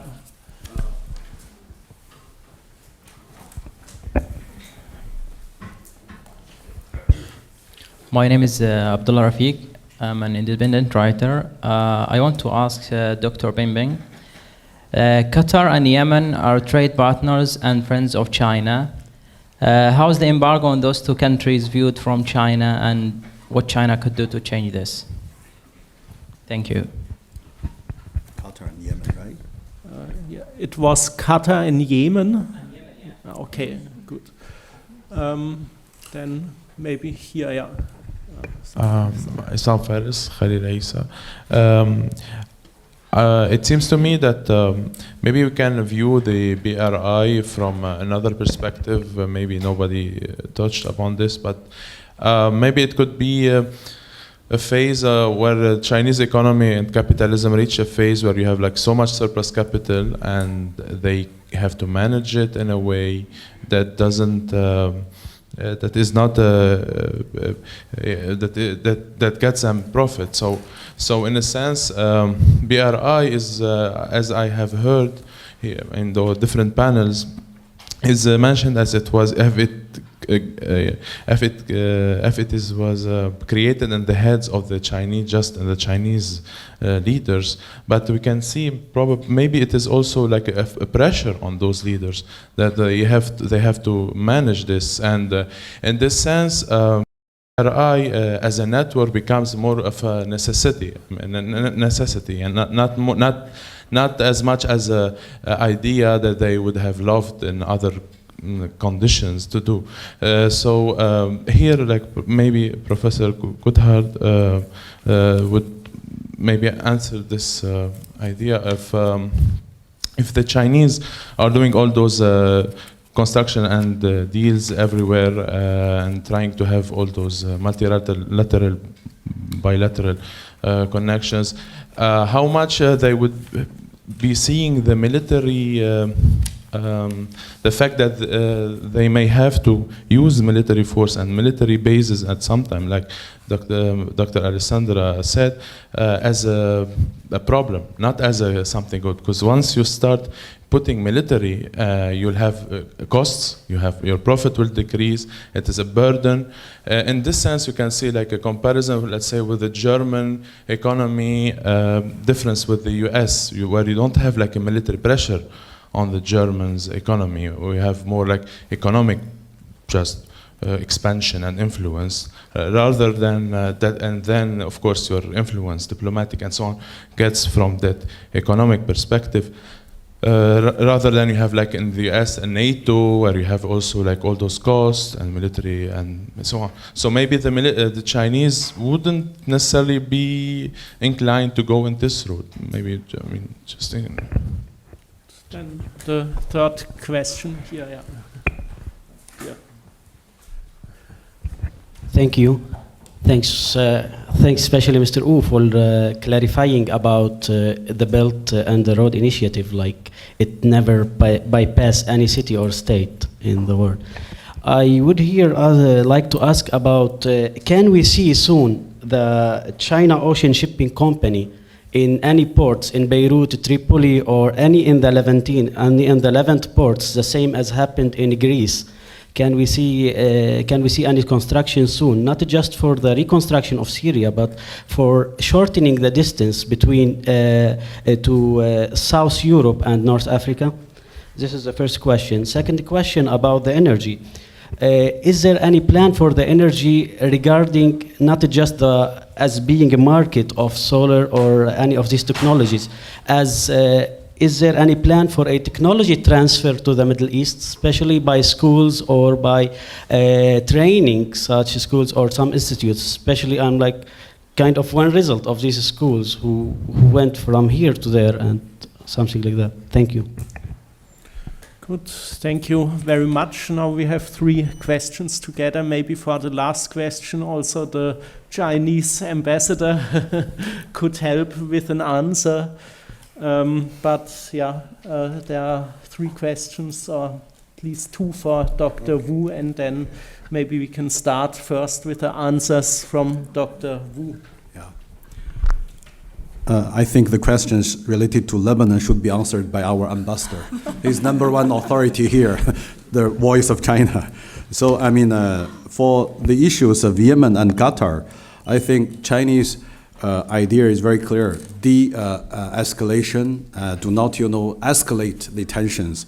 So in Qatar, I think China has received the officials from both sides, the foreign minister of Qatar, and also, the officials, diplomats from UAE and Saudi Arabia. And also, I think, the case in Yemen. So, I mean, to stop the violence, I mean, to not escalate the tensions first, and then to have a platform to negotiate and talk for a political solution. And this is always, the very clear idea. And for this military, I think, the military capability itself is not a problem. is the way how you use this capability. If you want to just, like the U.S. launched the Iraq War, is one way. Certainly, it's a big burden for U.S. But if you just, I think based on the very important principles, based on international law, based on the legitimacy to use this, with the cooperation of the hosting country, or something else, I think it's maybe not a burden, but a method to deal with some crisis. And for this energy issue, very clear, China does not only consider this region as a market, but many Chinese companies would like to transfer some technology, maybe not all the technology, but at least some of them, to construct, joint companies here, and also to train the local engineers and local expertise. I think it's very clear. So this is a Chinese way, this BRI means, industrialization. It doesn't mean that we just sell products. We help or cooperate with the countries to have their own industries. Thank you. Good. Would you like to add something, Mr. Ambassador, on the Chinese strategy here in Lebanon or in the region?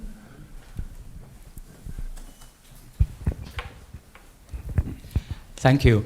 As Dr. Gudenhardt has mentioned, the Belt and Road Initiative is primarily an economic initiative.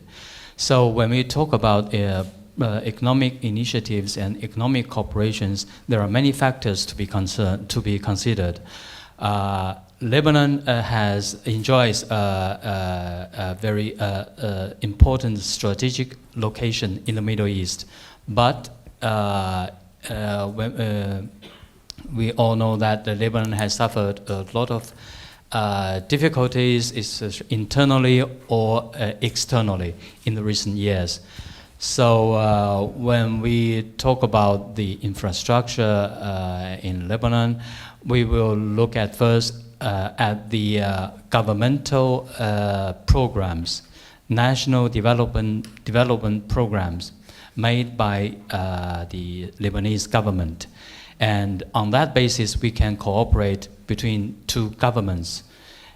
Recently, we have signed the Memorandum of Understanding between the two governments on the cooperation of Belt and Road Initiative, and more will be discussed later. And until now, the Chinese shipping companies have limited cooperation with the Beirut port, and they are not yet considering Tripoli as one of its ports due to economic and other factors.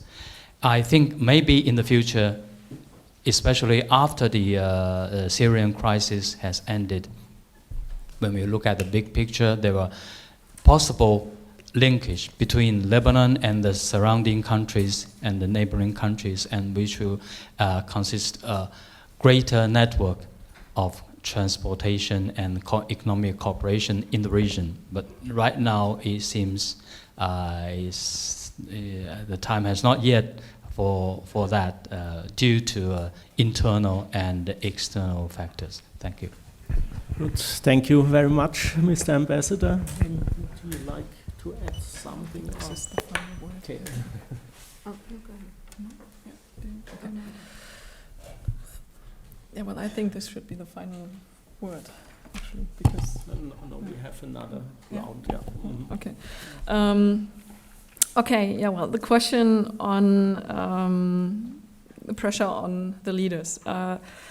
Yeah, well, there is a lot of pressure, of course. I mean, particularly when we look at this time right now, shortly before the 19-party Congress in China, where I would say we know very little, and maybe after October 18th we know a little bit more where actually the economic development within China is heading to, and then also what kind of effect this has on the Belt and Road Initiative. Because speaking from, I think, the relationship between the people in China and this Chinese official policy, that I think that there is a growing divide, because of course this is a big foreign policy initiative, a big infrastructure investment that links China with many countries outside of China, but of course there are still a lot of problems within China. And I guess that there are a lot of conflicts that maybe even criticism towards the party that and the government that they are focusing too much on what is happening outside of China, but not what is happening inside of China. So I think economic and political reform is also still a very important issue inside the Chinese discourse. So the 19-party Congress is it's a marker of what is happening. So it's very difficult to tell shortly before this big Congress. And yes, there are, of course, as I said before, it might be a century goal or project, but there have to be outcomes. I mean, we are talking in the afternoon about Pakistan and Afghanistan, and maybe the most implemented project so far, and then we can, I guess, know a little bit more about what it actually means to implement such a big initiative, in concrete measures. Good, thank you. Now we have 15 minutes left. I saw a lot of other questions, so therefore I would like to ask the questions very briefly, and then maybe in the last round we can let the panelists answer these questions together in a final statement. So therefore, yeah, now we can collect the last questions. Please be very brief. Thank you. Start here. Thank you very much. Dr. Godehart mentioned that India had sat out of, it did not attend the forum. Does India see itself as in any way threatened by this? Can it compete with this? Could it launch its own project? Is it inclined to benefit where it can, or to throw a spanner in the works? And if I can be cheeky and very quickly ask the second question, Dr. Bing-Bing Wu, you mentioned North Korea in the context of the Iranian nuclear deal. To what extent is the North Korean crisis a kind of threat to the whole process? How seriously does Beijing see it? And when you have the American president threatening to tear up the Iran nuclear deal, how can you persuade North Korea to go down that particular road? Thank you very much. Okay. Thank you very much. So my question to Dr. Wu is, where does China see the embedded risks to its interests when having to cooperate with autocratic regimes in the region to reach its initiative and how will it deal with this risk? And to Dr. Goodhart, how will this Road and Belt Initiative be financed? So is it facilitated financing, or is it reaching to the deep pocket of the government of China? Thank you very much. Good. Okay, the last two questions are here, and then I think after these two questions we can close the question session. Yeah. Hi. So I want to go back to the title, China's Influence in the Middle East, and the history in this region of people in this region with forces and international players expanding their influence in their countries is not that nice. Like some accuse the main investors in the past era, like World Bank or USA or whatever, that their investment did not help develop the infrastructure in their countries and so on. So does China claim that it has a different approach for investing in these countries and expanding its influence? Like some say China invests in Africa nowadays, but it builds infrastructure or develops the infrastructure. So do we have some situations that back up this claim or this new approach, more ethical approach that China is adopting? Thank you.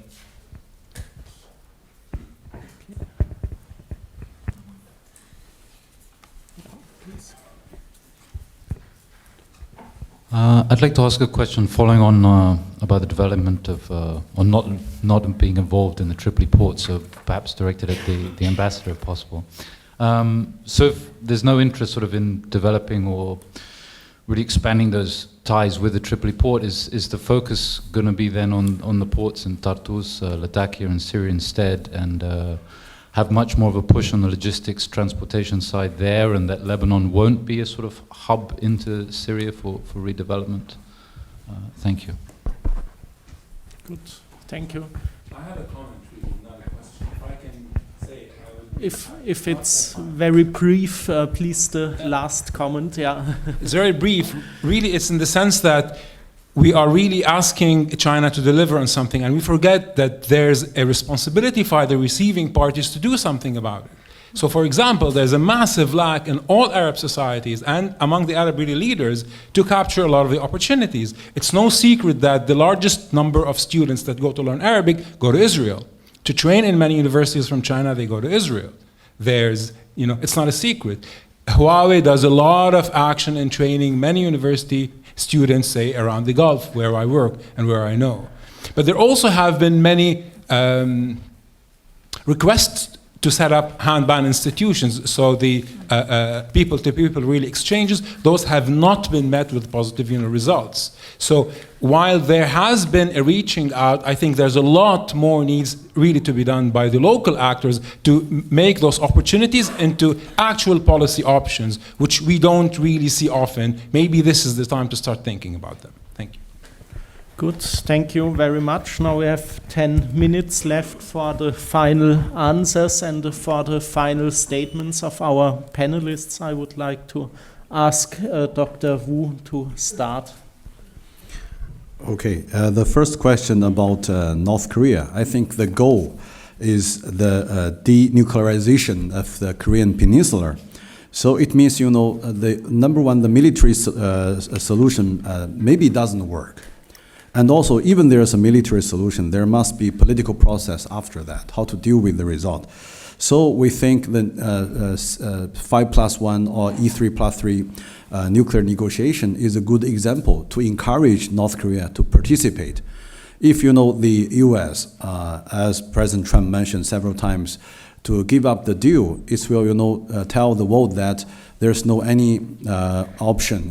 You have to continue your nuclearization or even weaponization of the nuclear project. So this is a linkage. The second issue, I think, Chinese relationship with some governments in the region. We think every country should find their own path of development, their own pattern of development. No one can impose this to the country, because anything imposed to the country, cannot based on their own root and based on their own history and civilization. So change should be from outside, not imposed by the outsiders. No, certainly there are risks, but risk is always there. You cannot have non-risk policy, right? So we don't interfere, and then maybe some change happened. Like in Egypt, right? We were friends of Mubarak, but even after that, based on non-interference policy, we are also friend of the Muslim Brotherhood government, and then we are a friend of Sisi government. So if you consider this as a risk, you consider any change as a risk, right? We are a friend of Egypt, but not to any, special governmental leader.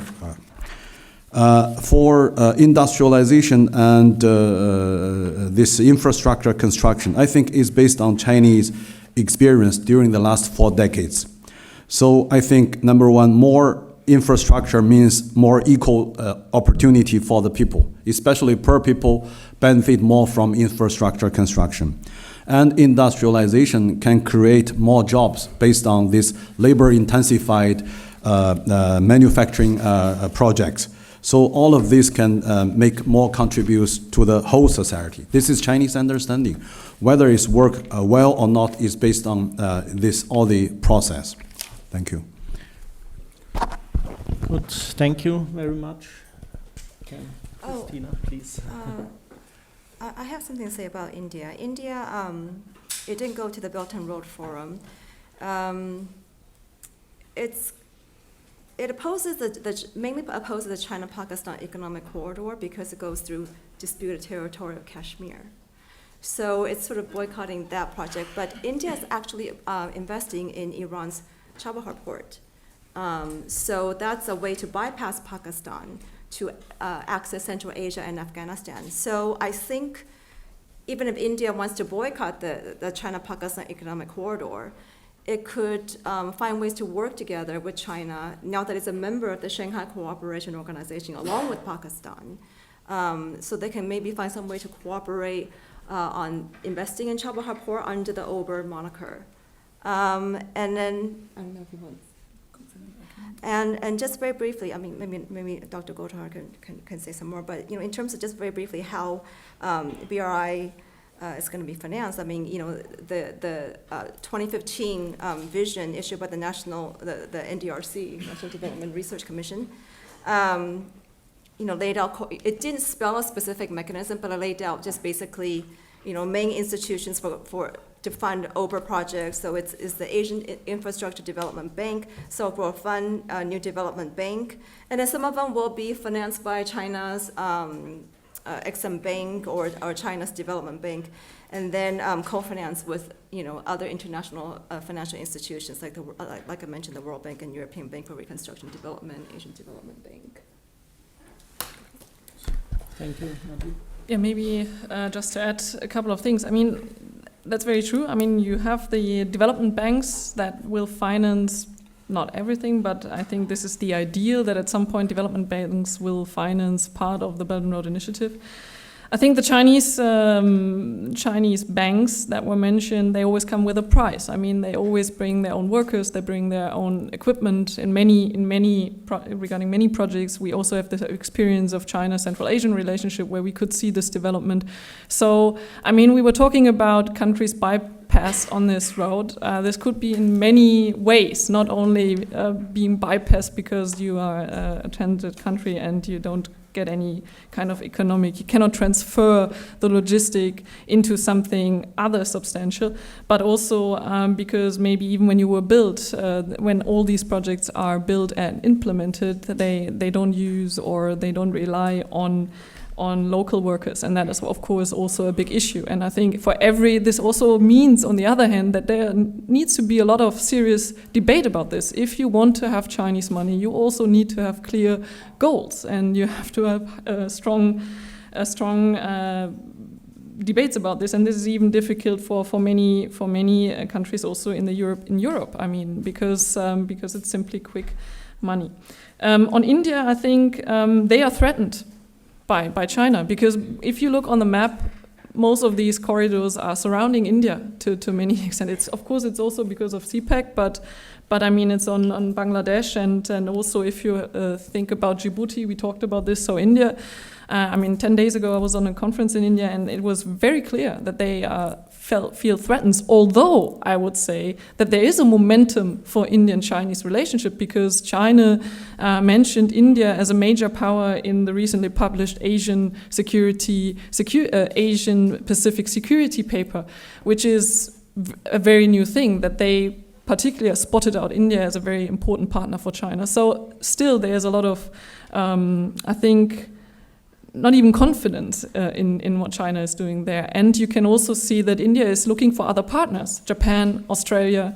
And I think this is something that is also an impact of Belt and Road Initiative, that countries are forced to look for other partners and maybe build up other relationships, which in the end could also be a very positive development, because they are forced, maybe for a long time, forced to look for new partners and new economic relationships. So it's sort of more or less interconnected. Yeah, thank you very much. Now we are good in time for the lunch. We had a very interesting morning with wide range of topics, geopolitical, economic topics, and security policy. And I think this many questions has shown a big interest. It has shown that the Belt and Road Initiative already had an impact to the region, and of course it has also the potential for further changes here in the region, but also in Europe and Asia. Once again, thank you very much to our panelists, and thank you very much for the questions.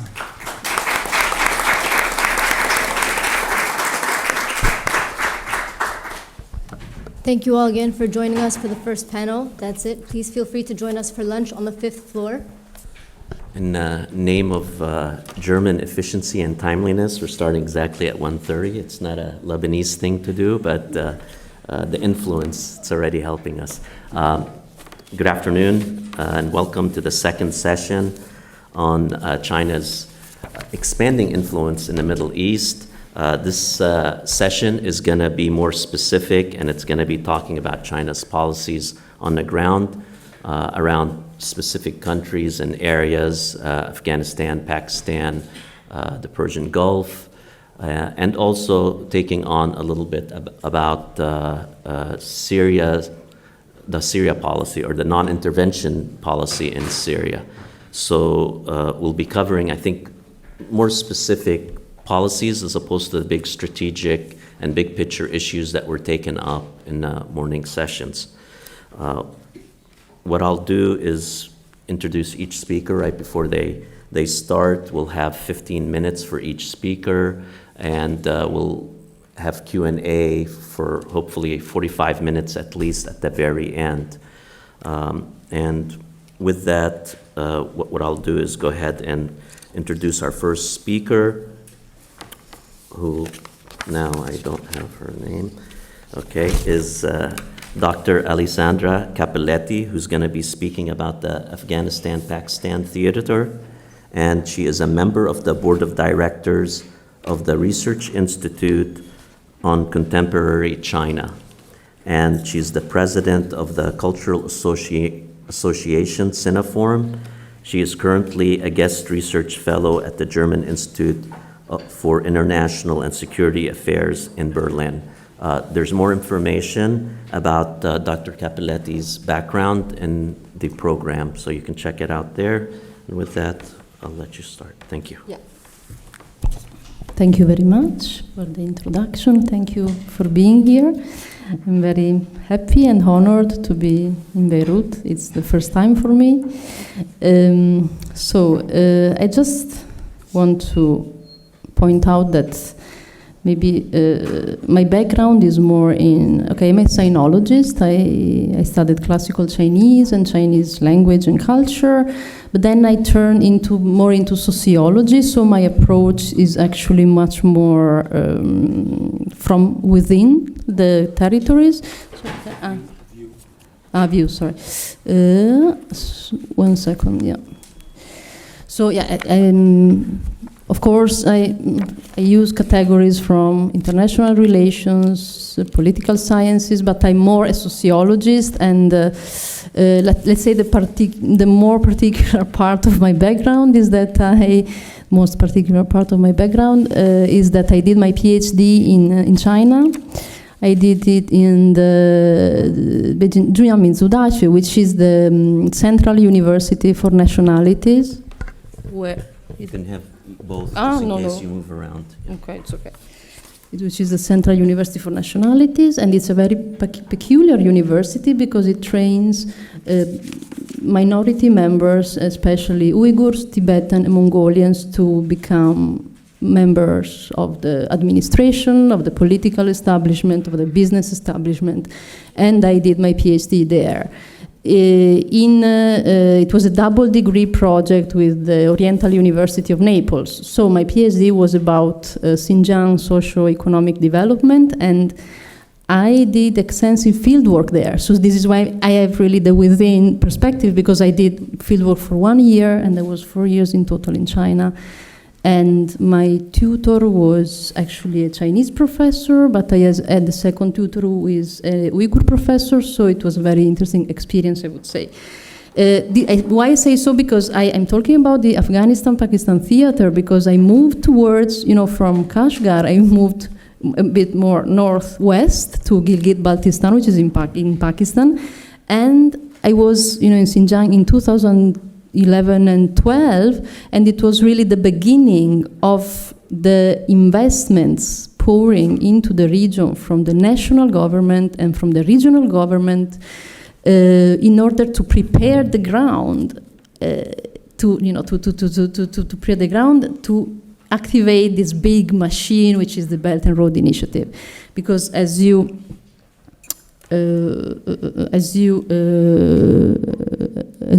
know, you saw many maps. I mean, the land route passes through Xinjiang. And in Xinjiang, there was actually a time, it was exactly those years until 2013, where really IDA-ILU, which is Belt and Road Initiative, was really a hope, and the hope that the situation of the local people could really improve and could really find new directions in terms of job opportunities, study opportunities, and to get out of a kind of, it was actually a very poor conditions, because the Uyghur population was living for the 85% in rural areas, very poor villages. And I worked there actually with a German bank. It was a Chinese-German project, quindi an intergovernmental project, and it was a Sino-German poverty alleviation program Xinjiang. So I was working in very poor areas of the region, in Kashgar actually specifically, because the project was aimed at improving the life standard of the farmers. So this is why I actually could interview many farmers, local officials, collect documents, and participate to many activities. But let's shift. So I will give just some inputs, as I will try to be brief, so maybe we can talk a bit later about more specific topics. So what is the significance of the Belt and Road? Okay, One Belt, One Road is actually the old translation in English, and Professor Wu actually explained before, it is Belt and Road Initiative. So what is the significance of Belt and Road Initiative in the Sino-Pakistan relationship? It's very, very important, because China is very interested. it's in the Chinese interest to strengthen the relations between China and Pakistan in order to be stronger towards the India, and of course the US, because India is a US alliance. So there is this basic interest of being much more, connected, and to work together to create a kind of, not a bloc, but a situation which could be confronted to the India-US. And then, of course, it's strategic, and Professor Christina Lin actually talked about that before, because you can see the map. So maybe you saw the, yeah, you can see the map. So you see the China-Pakistan Economic Corridor. So the main project in Pakistan, a Chinese project in Pakistan, in the framework of the Belt and Road Initiative, is the CPEC, which is the China-Pakistan Economic Project. And corridor, sorry, and when it will be completed, it will allow imports of oil and gas from the Gulf and for the Middle East directly to Western China, avoiding the Malacca Strait, which is under US influence. So this is for China very, very important. So it's a very important strategic target objective. There is also, of course, they are bordering. So China is bordering with Pakistan. There are 600 kilometers of border, so quite long, and there are two main mountain passes. China has its own terrorist problem within its borders, and it has all the interests to collaborate with Pakistan and with Afghanistan and also with Syria and many other countries in the world to solve this problem. But then we will talk about that a bit later. Of course, the China-Pakistan Economic Corridor, which you can see a bit visualized here, it consists mainly of infrastructural projects, energy projects. There is also fiber, optic cables project. And it is actually, let's see, because it is actually quite complementary with this Pakistani program, which is Pakistan 2020. There is a document called A Vision for Building a Better Future. And you can see the main targets of this program. And the China-Pakistan Economic Corridor is actually one example of a Belt and Road Initiative project which is being implemented. Actually, there was the announcement. I mean, it's 66 billion US dollars now in total, and a part of these investments already turned into projects. So it's the first, proof and that we have that this Belt and Road Initiative is something. And actually, it was announced even before the announcement of the Belt and Road Initiative, because it was April 2013, and it was Premier Li Keqiang. And so, it went, Belt and Road Initiative is, as the other speaker said, it's an umbrella under which many initiatives, which maybe started in the past or, were interrupted for some reason, just get gathered and are just recovered and developed. So the China-Pakistan Economic Corridor is one of them.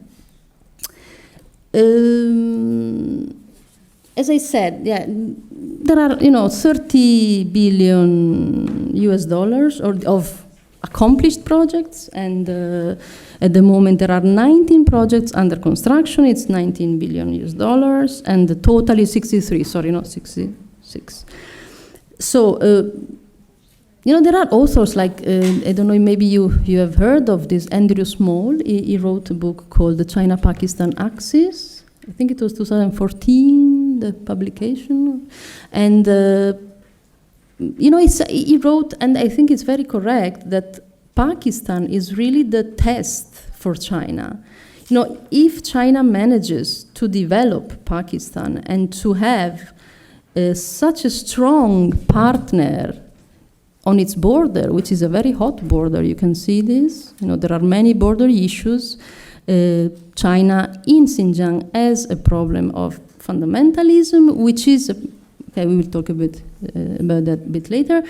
So if it manages to develop Pakistan and to have a very strong partner and stable, let's say, partner at this border, we can really hope that this broader framework of the Belt and Road Initiative, this broader, let's say, set of concepts, is going to work. And it was Andrew Small saying that, and I think I agree with him. So the corridor, just to give you some information, is around 3,000 kilometers approximately. It links the oasis town of Kashgar in the southwestern part of Xinjiang Uyghur Autonomous Region in China, and the port town of Gwadar, which is in the southwest of the town in Balochistan. And it links, it's interesting because it links the Silk Road economic belt on the north and the maritime Silk Road in the south, in a way. And you maybe can see it better here. It is a kind of linking, and so this is why I think it's very key for the whole frame, for the whole proposal of this Belt and Road Initiative.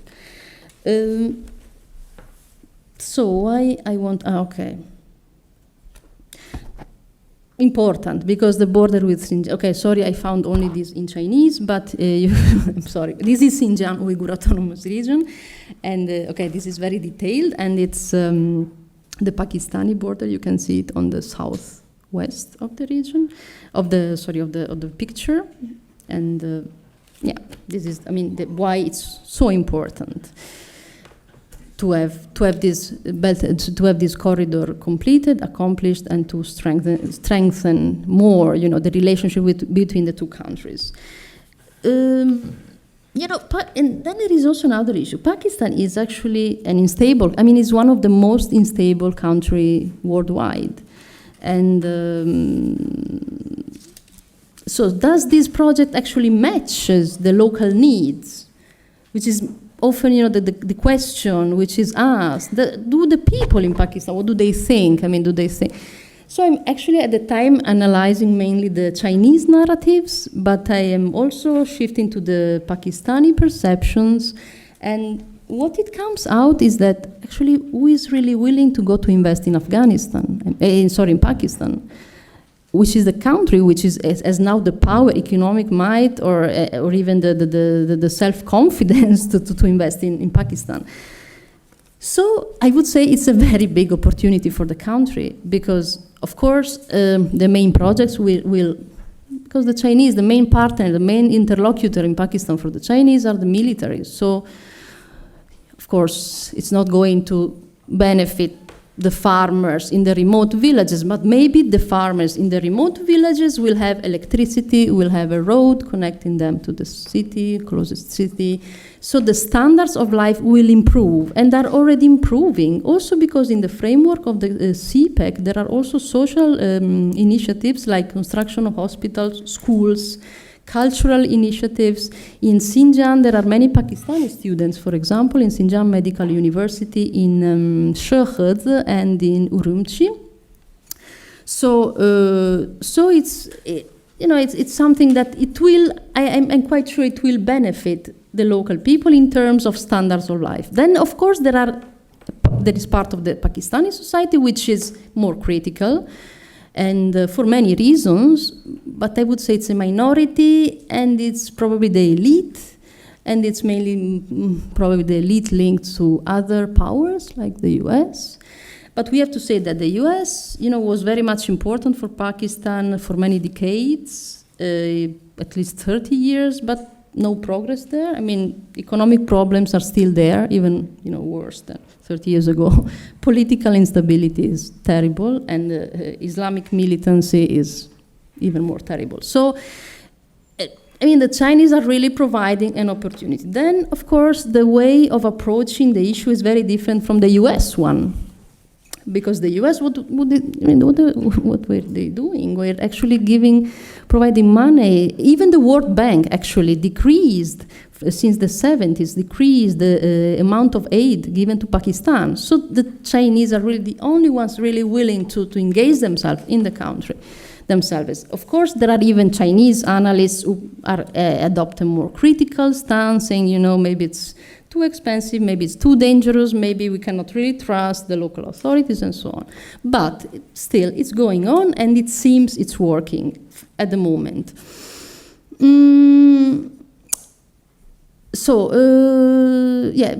The contribution to China's policies in Afghanistan. This is a bit early to say, I would say, because we cannot, for example, the Trump administration just decided 2 weeks ago to send other 10,000 soldiers to Afghanistan. In Afghanistan, there is war. So China has been, has adopted a very cautious and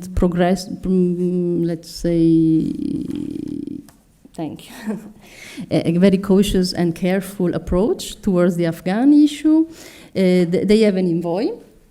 There is this quadrilateral group, which is Pakistan, Afghanistan, US, and China, which is trying to find a solution, but at the same time, it's still, we cannot really say too much at the moment about Afghanistan. Of course, if China engages itself in Pakistan so much as it seems, the hope is also to use the leverages that Pakistan has towards Afghanistan. Now, in terms of control of the terrorist groups and Islamic extremists, but not only. So there is the whole area, actually, which is a tribal area in Pakistan going through Afghanistan, which is quite connected. The border is there, but it's kind of like Durand border, which is fake in a way. And there is ethnic continuity, religious continuity. So Pakistan has it's the country at the moment which has the strongest leverage on Afghanistan. And this for China is very important. Why? Because, as we were saying, so China has an internal problem. It came out with this problem actually after 9/11, because it was a kind of sensitive before to say publicly, we have a Muslim population who puts bomb in Urumqi. Okay, they were not saying so. Afterwards, they said, okay, the other countries have the same problem, so let's join forces. Now there is actually an interesting hint, which is only a hint, but we have maybe to think about that. So Xinjiang Uyghur Autonomous Region can it be really considered as a laboratory for understanding how to manage conflict-ridden and poverty-stricken areas?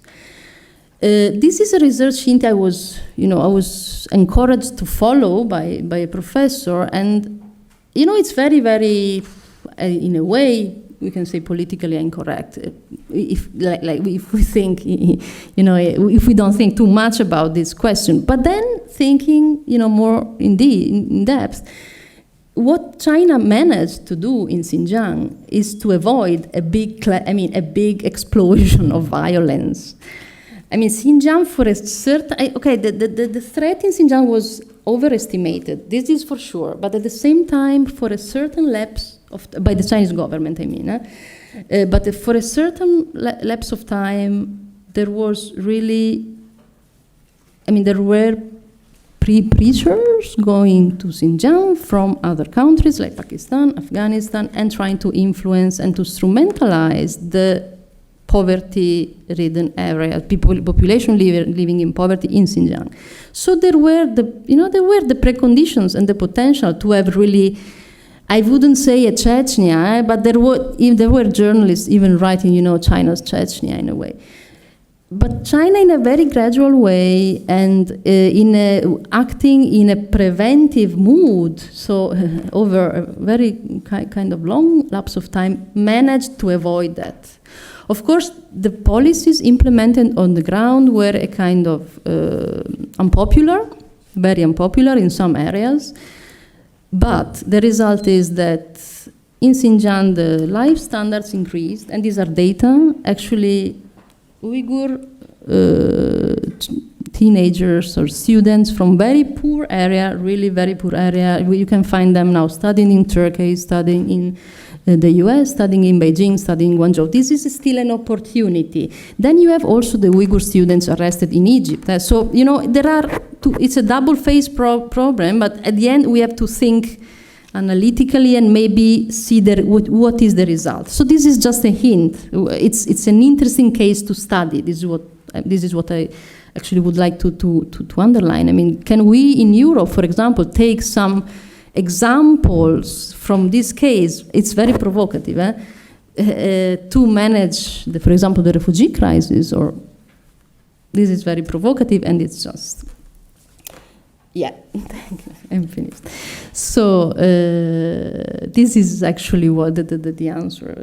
I'm partly already answered to the third hint, to the third input, and it's the involvement in China, in Afghanistan, Pakistan. How it's important. It's very important, of course, because bases of Uyghur militants were found in Pakistan, in Afghanistan, in Syria. The numbers are limited. I mean, it's few hundreds of people, but as Dr. Wu said before, you never know when you have this network. I mean, Uyghurs are not isolated; they are part of a broader network, and actually their situation can be instrumentalized quite easily. At least it was like this until a few years ago. Now maybe it's slightly changed, but. Slightly changing because of Belt and Road Initiative, because Xinjiang became one of the core area.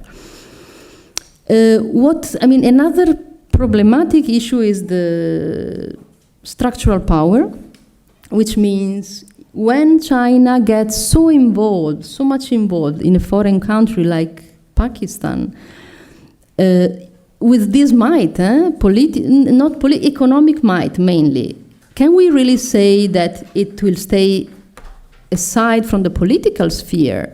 Can we really say that the Pakistani government will not put the Chinese aims at the top of the agenda, and more important than the local people needs? Because it's a kind of exchange. So I get investments, but then then I need to give you something back. So this is an issue which is discussed among scholars, and it seems that the Pakistani foreign policy in terms of relationship with India cannot change, of course, but the Chinese are trying to, for the good. I mean, in a positive sense, trying to put, the countries at the same level, and try to also, even Pakistan and Afghanistan, trying to try to find a solution. This is good, but that maybe there are some other problematic, let's say, policies which are one China policy. This is problematic. I don't know for the Pakistani. So we have to think about that. I mean, what is the result in terms of structural power in foreign countries which receive so much investments from the Chinese government and state-owned enterprise? Okay, thank you. I'm stopping here.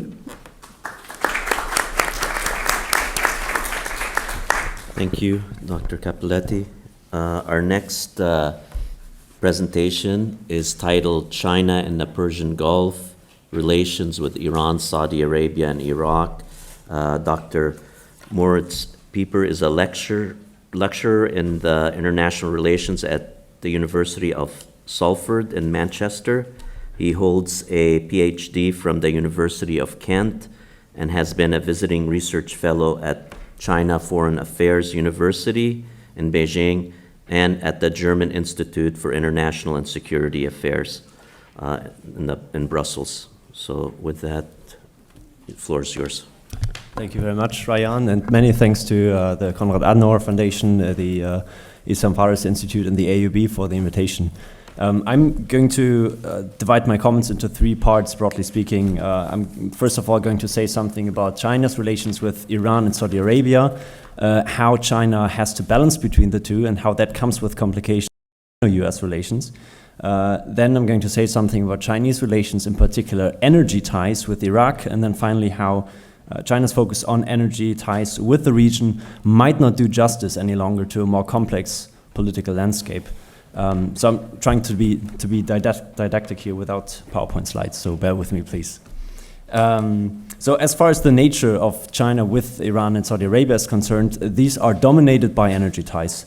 That is to be explained by China's involvement in the region's energy sector ever since China became a net energy importer in 1993.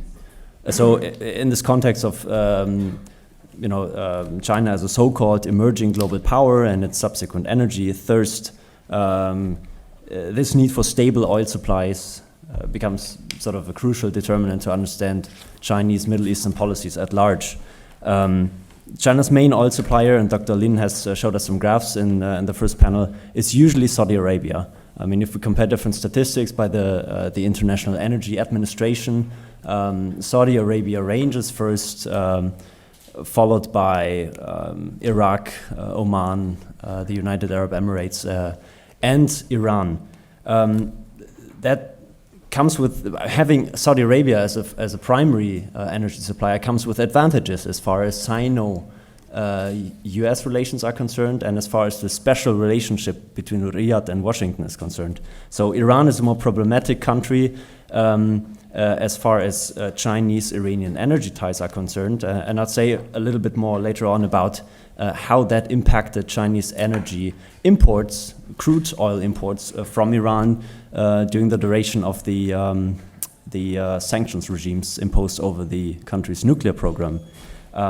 Because that business climate is now changing as nuclear-related sanctions are being lifted. Before I say that, just a couple of background words on China's other energy ties, basically economic ties with Iran that are not exclusively in the hydrocarbon sector. So China is exporting capital goods, engineering services, all the way to arms to Iran. Especially during the period of US and EU self-imposed embargoes during the period of the nuclear crisis, China was happy to step in and fill that void that was left by Western companies pulling out of the Iranian market, swamping the Iranian market with everything from washing machines to garlic, in a kind of arrangement that the International Crisis Group has aptly called a junk for oil arrangement. due to persistent Iranian complaints about the quality of the Chinese products. But Chinese companies have also invested in non-hydrocarbon sectors. So, for instance, we are seeing joint ventures in car manufacturing industries. We are seeing Chinese companies investing in Iranian infrastructure. So, Chinese have built things like railways, bridges, roads, dams in Iran. Most famously, perhaps, the China International Trust and Investment Corporation, CITIC, together with Chinese Norinco, has been contracted for the completion of the Tehran metro.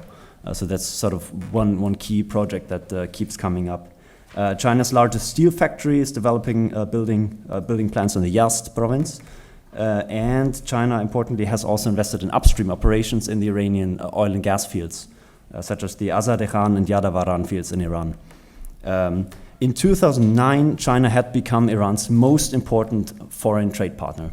Now, that, of course, comes with the caveat that in 2009 is that peak period where we saw Western sanctions hitting hard on Iran, and that came 1 year before the harshest round of UN sanctions also was imposed on Iran. That came with implications for China's ties with the Iranian energy sector, because, as I mentioned before, that high dependency of China on the import of Iranian crude oil meant that China was unwilling to cut back on its imports when they were asked to do so by the US administration under Obama. So in a roundup to get votes for United Sanctions Council Resolution 1929 in June 2010, the Obama administration was asking the Chinese to reduce their oil imports in the UN Security Council, but also on a sort of secondary sanctions level. So in 2010, the U.S. administration, in addition to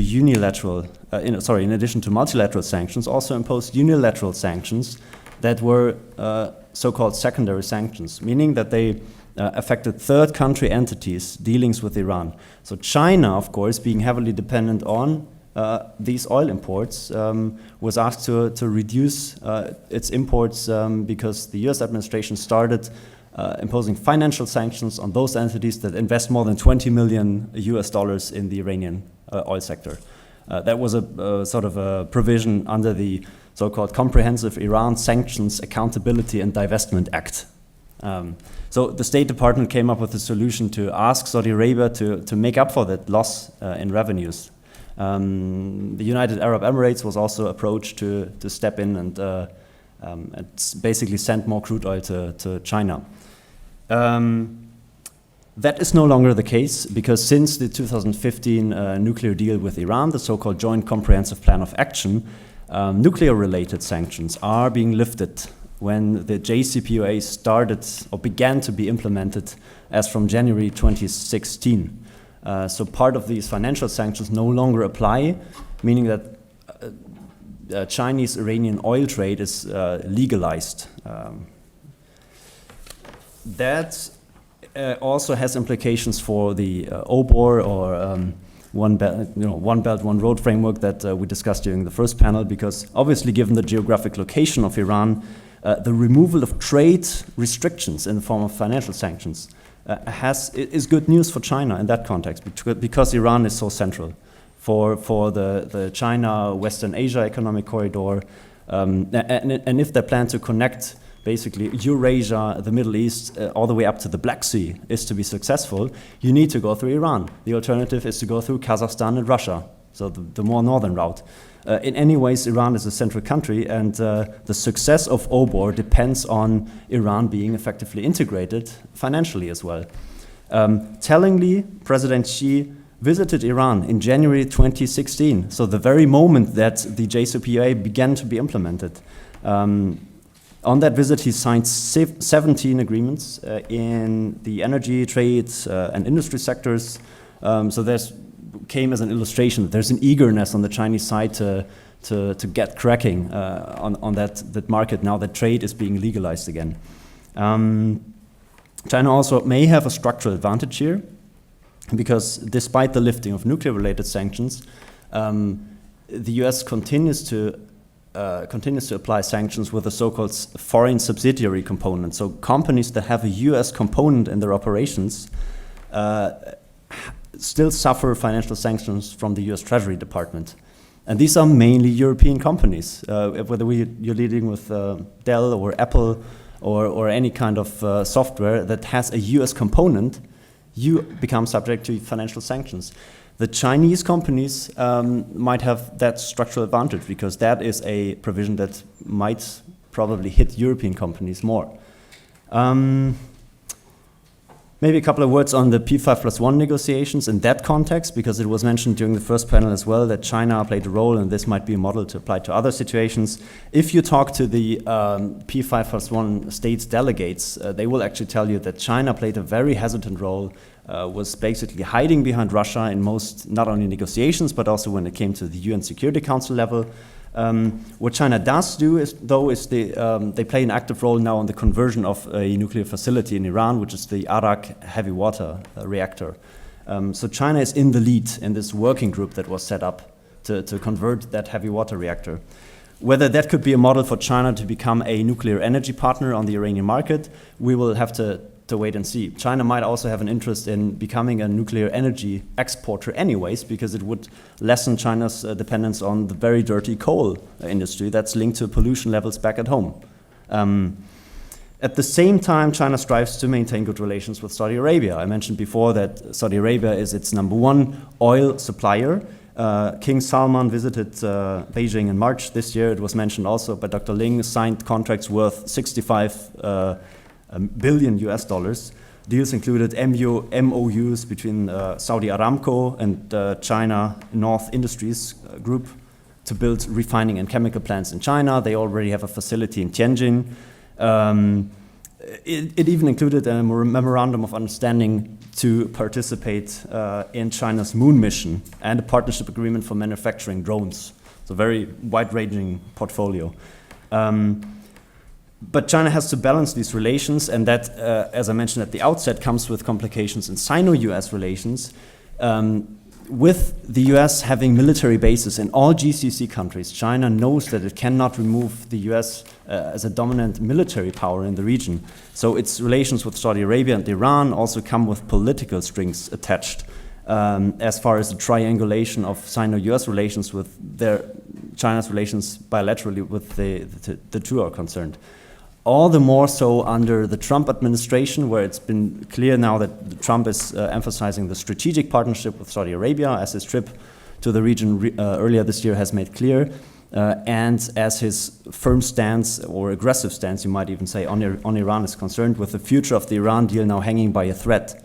So in that context, you could say China plays a role in working with the Europeans and the Russians to actually make sure that the JCPOA stays and is being implemented against the criticism of a skeptical Trump administration. Secondly, are there economic benefits for China in Iraq because of its involvement in Iran? Perhaps, so similar to China's relations with both Iran and Saudi Arabia, their bilateral ties are predominantly in the energy field. China needs the energy, Iraq needs the investments. So with Iraq being OPEC's second largest oil producer after Saudi Arabia, China buys about 1.5 million barrels of Iraqi oil every day. The advantage for the Iraqis to do business with the Chinese is that their companies in that sector are state-owned. So the China National Petroleum Corporation, CNPC, the China National Offshore Corporation, CNOOC, Sinopec, these are all large state-owned companies. And in contrast to BP, Shell, ExxonMobil, they don't have to answer to shareholders. So that's a more favorable business climate, if you will. In addition, there were reports of a $10 billion gas pipeline traversing Iraq, Iran, and Syria, of all places. So that currently is now not being built due to the ongoing conflict in Syria for obvious reasons, but China might have an interest in seeing that project being realized, with interconnectivity being one of the buzzwords in the OBOR framework. So here, yes, maybe good relations with Iran could have a spillover effect for a positive business relationship with Iraq. Finally, there's a correlation between economic presence, China's economic presence, and an external perception of China's role and its contribution to political stability. Because as the most significant beneficiary of Iraq's oil sector, Many have argued that China should play a more active role to political problems as well, and that has been addressed in the first panel as well. Most notably, China and Iraq have even agreed to establish a strategic partnership in December 2015. ISIS is a direct threat to China as well, in terms of political stability being a precondition for economic cooperation. And it was mentioned that it is not inconceivable that Chinese nationals are becoming targets too, and it has been pointed out that Daesh has also killed Chinese last year. So there's a direct link between not only a national security challenge and an international security challenge, if you will, because Chinese workers keep going where outward direct investment is going. So many Chinese workers have gone to Iraq to work in that country as the money has gone to the country. So China needs to balance its public discourse on sovereignty and non-intervention with a necessary level of humanitarian protection.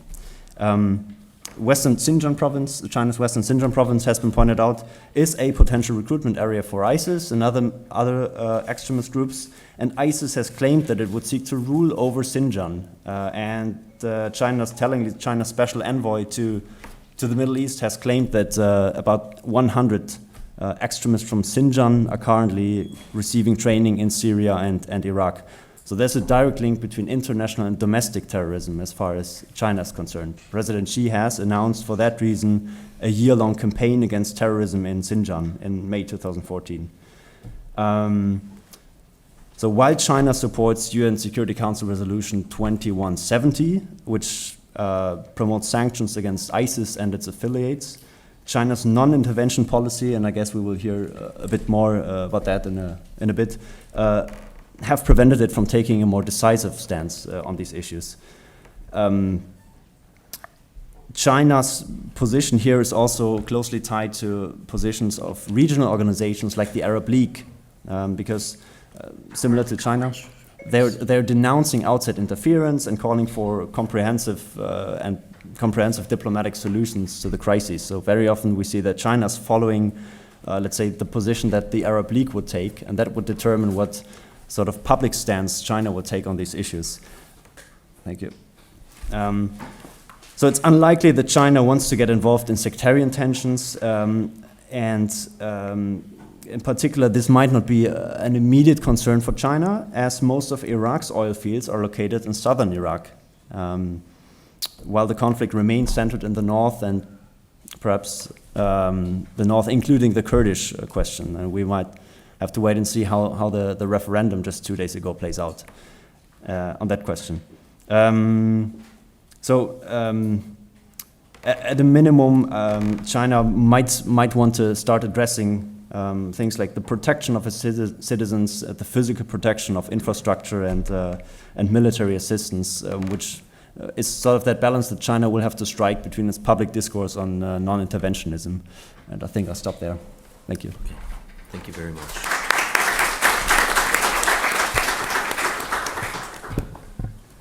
Our final presentation is going to be about China's non-intervention policy in Syria towards the Syrian conflict. Dr. Imad Mansour is an assistant professor at the Department of International Affairs at Qatar University. His research interests lay at the intersection of international relations and history, with an emphasis on narratives in governing and the social roots of international politics, especially when it comes to conflicts and rivalries in the region. Of particular interest to Dr. Mansour is the construction of theoretical propositions that draw empirically on non-Westphalian orders and ontologies. He is currently investigating historic political influences and contemporary manifestations of the Silk Roads in relation to West Asia. So we've covered quite a bit here as far as the countries, and it seems like China's definitely covering its bases as far as investments, and now we're maybe going to be talking about, post-conflict Syria and a non-intervention policy. Tafadal. Thank you very much. First, I would like to thank everybody for showing up to the last session. I think I have to say something intelligent now to capture you here. I would like to thank the Konrad Adenauer Stiftung for hosting this event, as well as the Sam Faris Foundation. It's very difficult to talk about death clinically, and I do understand that, but I'm going to try to understand the implications of China's policies in the region. Now, you're all very smart, you read the news, and I'm not here, to tell you any update or tell you something that you already know. I'm going to try to think about China's role in West Asia, basically in the Levant, and what that means for our understanding of the politics of the region, as well as for the politics of China in the region. So if I can add something to the title of the conference, I would say explaining China's expanding role in the region. So what I'm going to try to do here is, in my presentation, is answer 3 questions. The things in red, or the points in red that you can read, are the issues that I would like to pay special attention to, and I would like to share with you how I understand them, not how they've been thrown around and explained in very different ways by commentators and by analysts. So what is non-intervention, what is intervention, what is involvement, what are coalition, what backing, what's a vision, and what are the foreseeable plans. Before really doing that, it's very important to understand China's politics today by understanding the politics of basically the world order since the Second World War. So the tenets of the world order have emerged in such a way as the major powers of the time, and especially the British and the United States, have intervened directly, militarily, economically, in support of allies. They've backed one leader against the other. They've helped family members against others. They've moved in to support the development of oil fields, of industries, of sugar plants, of dams, in many states and societies in West Asia, in the Levant, in North Africa, and also in the Gulf. And many times those ties have been extremely personalized. A lot of the countries are very really reliant on these because of the strategic rents that they bring, meaning the help of the superpowers. China isn't comfortable with this. So China's world politics is an emphasis on the Westphalian norm of sovereignty, yet not playing around with what have been called as Westphalian theatrics in the 20th century, meaning, well, we want really sovereignty, but once we want to interfere, we will do that. We will say that this is an emerging norm. And I'm not really saying that to dismiss humanitarianism at all, or to dismiss the importance of human rights to a lot of states at all. I'm just saying that China has had an issue in how a lot of the norms and the emergence of the norms and what they mean, meaning how they dictate relations between states in the 20th century. So the Chinese really decision makers, they don't micromanage. I think that's rather clear. They don't go, I know his uncle and the uncle knows someone and I'm given this money and I organize this tribe stays in power, this one exits and does that. This is why it's been accused as non-intervening or having no stakes in the region in one way or the other. I think it's quite the opposite. I mean, empirically on the ground, China has sold unmanned aerial vehicles to the Iraqis and the Emiratis and the Saudis. It's sold military weaponry to the Iraqis and the Iranians in the war. So it is in the Middle East, quote unquote, although it has done so with a lot, or most of the time, with economic interests. But those carry practical implications for people. Yet, what we need to understand from my perspective, that's not an indictment of China. That has something to say about the receiving parties and their expectation of what they want, and their expectations of what major powers should do for them. So China has been an actor in Middle East politics for a long time, from the Dhofar rebellion in Oman to today. It's played a role in the politics in very different ways. However, Syria, which is the case that I'm talking about now, really exhibits a very strong peak in Chinese Middle Eastern politics. And it acted in Syria in 2 ways that I'm going to talk about now. One is through a defensive posture via the United Nations Security Council, and the other one, it acted moving from a non-involvement to a proactive role in the conflict. from 1972, those are all the votes that China had. If you look at the top 5 or 6, eerily they link China and the Soviet Union, or the Russian Federation. But the last bulk of China's veto powers, all 11 of them, since 1972 have been, or since the Second World War, since the creation of the Council, has been via mostly on Syria. So that's the record. That's the undisputable real record. I'm not good with graphs, so this is very primitive. We can see that in the past really 5 or 6 years, China has been really involved in the Security Council, issuing vetoes on Syria, and in particular, trying to stop the intervention of NATO-related powers in Syria, as well as really not supporting the Russian involvement in Syria. Now, in the Security Council, this is alarming, meaning this is new for China, because really before that, it has opted to stay on the side or say nothing. Even in cases that had international support, like Rwanda, it opted to abstain. So it always really abstains. So what happened in Syria? So moving from non-acting to abstaining to this massive real involvement, what happened? My argument is China was very much alarmed with what's happening in Syria and the post-Arab Spring movement altogether. Something was important for China, meaning a very important strategic issue was a threat for China. After 2011, or really in the initial few months, Arab streets were fully mobilized behind the toppling of governments. Many in Syria at the time thought that the end is near, khalas, the government is going, this is what's going to happen, we are going to put all of our efforts to change the government. And in the midst of this euphoria, and I don't mean that really pejoratively, people were happy that change was coming, and I think that they should still be happy that really change is coming. And other than really in Russia, Security Council members were leading a campaign to change the government in Damascus that came immediately after the changing of the government in Libya. China was concerned, in my perspective, with the legitimization or the sedimentation of the norm of meaning of intervention, meaning regime change or government change. And it acted thus in the Security Council to prevent that norm from taking roots.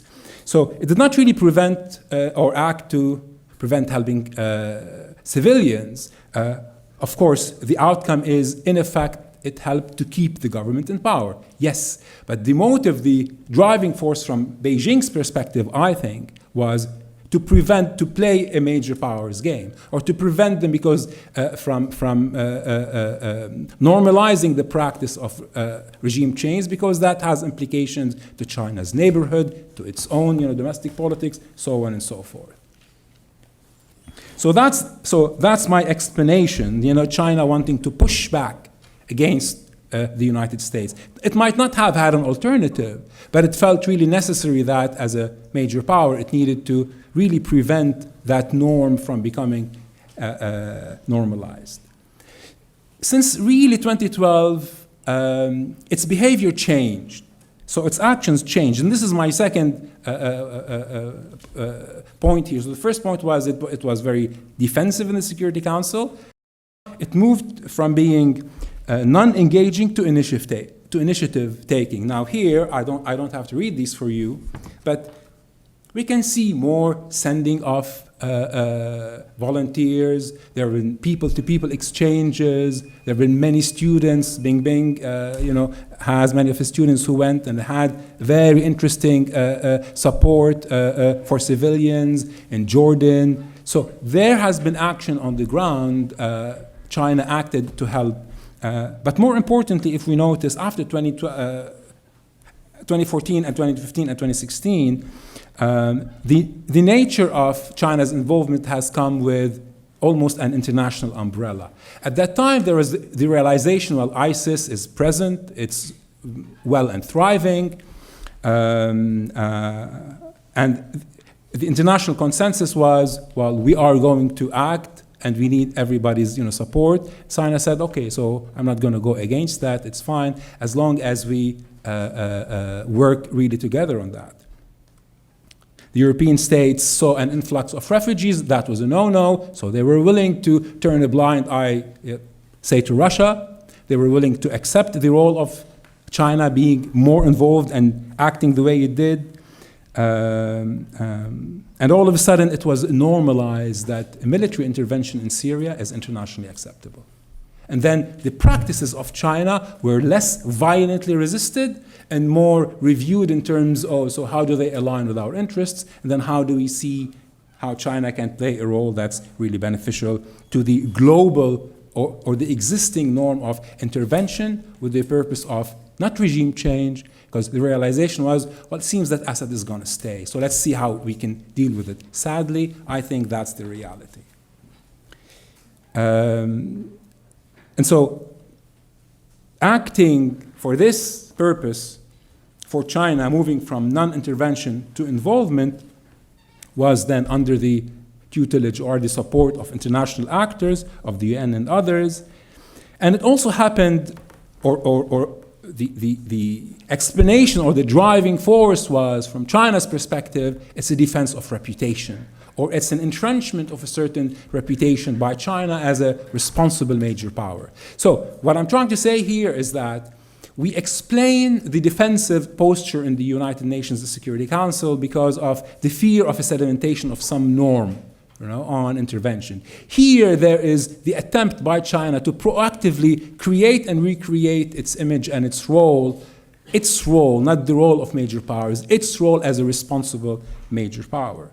So there have been a lot of criticism inside of China about its behaviors in Syria and its behaviors in Libya. And I think it still is very important that the mandate of heaven, logic, still applies in China, meaning people are still able to say something about their own government. That's not often really talked about, but it is important that the Chinese government gets or pays attention and it listens to what people are saying, and it's not interested in a lot of the negative, really internal discussion around that. So part of acting internally to be the involved in a good way, quote unquote, is to attend to the domestic demands. And the other, the other dimension is China's really nervousness that Syria will set a precedent in non-intervention, made it use really Russia in a way as a duck blind. So it sits there, tries to see what Russia does, and then it moves afterwards.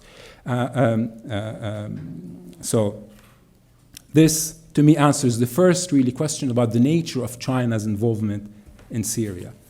2 minutes, 5 minutes, thank you. Has China joined any coalitions? Again, and I'm sorry to repeat myself, how do you define coalitions? By default, China acted and voted alongside Russia. Is it a coalition? No. Is it bandwagoning? Someone said bandwagoning. Absolutely not. So I don't think that there's a balancing game anyway going on actively for there to be this form of a bandwagoning game being played between China and the United States.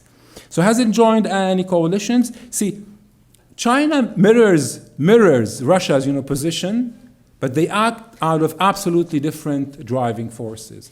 Russia has very hard strategic concerns in the Levant, in the Syria, access to the warm waters, having its troops stationed here. China has more reputational concerns, as I stated, for itself, and also setting of the precedents. Chinese experts most of the time talk about the US as a troublemaker. Again, maybe the issue is that there has not been a lot, or there needs to be more involvement by China to prove that it is acting as an independent actor and not as some kind of a hiding behind Russia, for that matter. Inside of Syria, is it an ally to anybody? Meaning, so if it doesn't vote to topple the government, is it an ally of the government? I think that's being ungenerous to the Chinese position, and it's a bit weak of an argument. Meaning, yes, in effect, it did not act, or it acted to veto, which allowed the government to stay. Does it make it an ally? I don't think so. I think the broader concerns that really China had made its only option, in my mind, to act to not allow the advancement of the veto. And if there's any time that the Thucydides adage is, it plays true, it's here. The strong do what they want, and the weak suffer what they must. China's vision for a post-conflict Syria. So, somebody really correct me if I'm wrong. I don't think there's a vision for post-conflict Syria. There are a set of plans that are being cooked. China moved in to try to say, well, I would like to help Palestinian kids in Syria, and it did that. I would like to help many of the refugees, say, in Jordan, and it did that. Help to train the Syrian guerrilla military to train against ISIS, and it did that. Some humanitarian aid and training, and it did that. So some level interaction really exists. And there are many reports of Chinese delegations, say, going to the to the international fair in Damascus this year. So they are, or they were really present on the ground to try to establish economic links. China has in excess of $3 trillion of foreign currency reserves. And many are saying Syria might be a very hospitable recipient of a lot of this money. So while there's no clear vision, those economic opportunities are really left to be determined or to turn into policy options when we see the transition happen in Syria, as well as in the neighboring states, in Lebanon and in Jordan. What I think is important, and that's not me really cheating you out of an answer, the Belt and Road really, think about it as a system or a structure that gives all those opportunities, and it really is up to the regional actors to try to capture them. And one important thing is that in this order, or in the system that the Belt and Road is trying to promise for Syria and for others, this is not an alternative to the existing liberal order, which all the regional economies really rely on. So to the United States as a currency, to the World Bank, to the IMF, to the modes of exchange, to the norms of all those really, really, really pedantic and very minor bureaucratic issues, those will be really stabilized, meaning those will not be interrupted. Why is that important for Syria? Because in the post-really conflict Syria, the options have to be weighed as to, are we going to try to recreate a financial system to peg ourselves to, or are we going to use what we have to focus on reconstruction first? I think it's in China's advantage that it's not offering an alternative to the post-Bretton Woods system. What it does also, although offer, are some financial incentives, as I mentioned, maybe mostly in the form of trade and construction and so on and so forth. I think if I can really offer a policy note at the end, is that China needs to learn more. Needs to learn more about the region, and a lot of people from the region need also to learn more about the region. That will be very helpful, and I think that will move us forward. Thank you. Thank you very much to all our speakers. We have about half an hour, a little more, for Q&A and some comments, short comments. Please introduce yourself before you speak and wait for the microphone. I'll take maybe 2 or 3 questions before coming back to get them answered. We'll start over there. Thank you very much. Mohammed Jardali. I work with the Lebanese Ministry of Foreign Affairs. I have just a small question to Mr. Mansour. Yeah, you mentioned that the Chinese are offering military training. Do you mean to the Syrian government armies? And can you articulate a little bit more on that? And do you have information on weapons exports? Thank you. We'll collect a couple of more questions. I have one in the back. Hello, hi. I also have a question for Professor Mansour. When you were talking about China's denial of the application of the R2P principle in the case of Syria, and China has been constantly vetoing for any resolution trying to provide give sanction to the Assad regime. But interesting enough that in the case of Libya, actually China voted for abstain. And do you want to, in your opinion, what is the difference between the Gaddafi's regime and Assad's regime, and how those differences led to different foreign policy decisions? Thank you so much.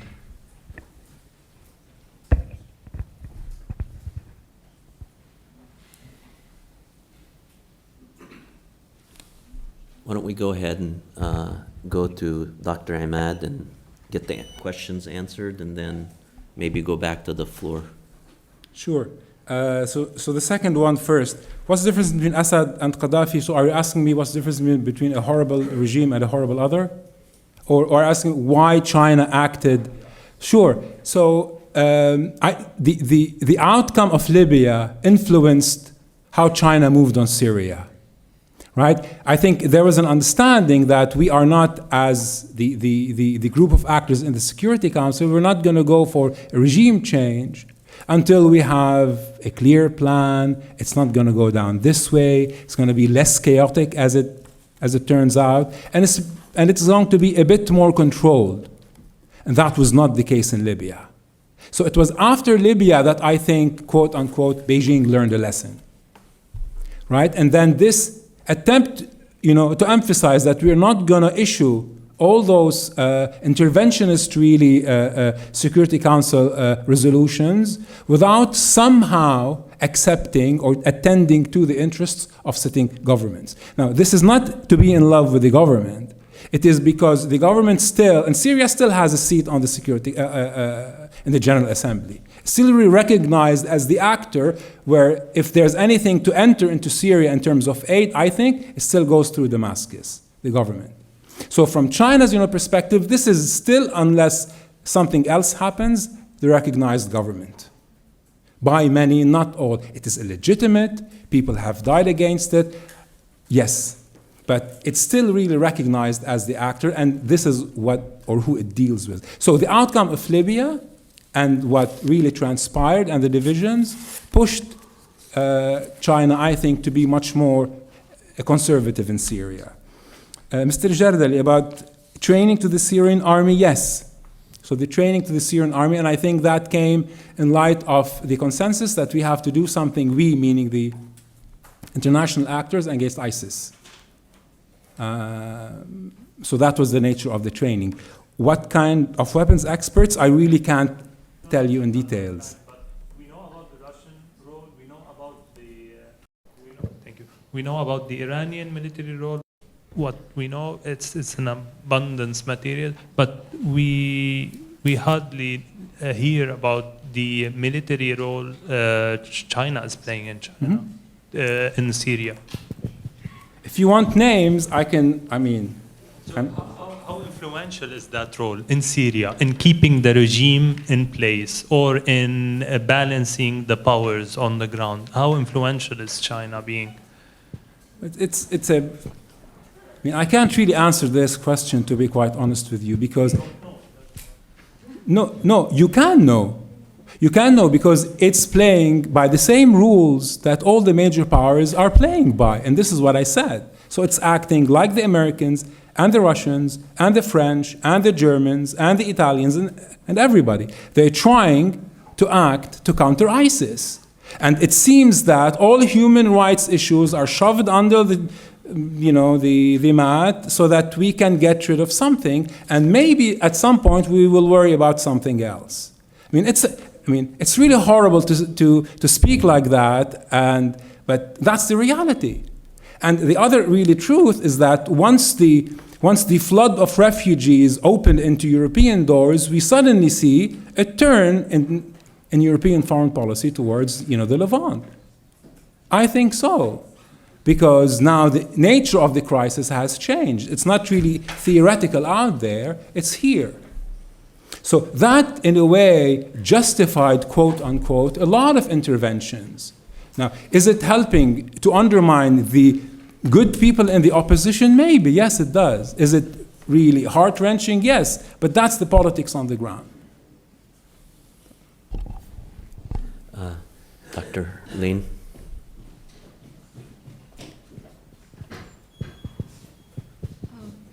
Thank you, Christina Lin, Center for Global Peace and Conflict Studies, UC Irvine. I wanted to weigh in also on why China vetoed on Syria. Syria is a very serious threat to China.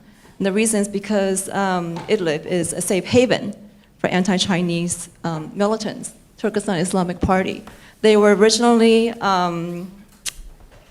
sort of anchored in Fatah in Pakistan, and then they moved over to Syria when the war broke out. So right now, China is very concerned about Syria becoming a safe haven for the Turkestan Islamic Party. There are about 5,000 fighters there that's sort of intermingled with the opposition. So that's why China is supporting the Syrian government for counterterrorism and intelligence sharing, because they don't want to support, sort of the opposition that's intermingled and in a way indirectly supporting anti-Chinese militants.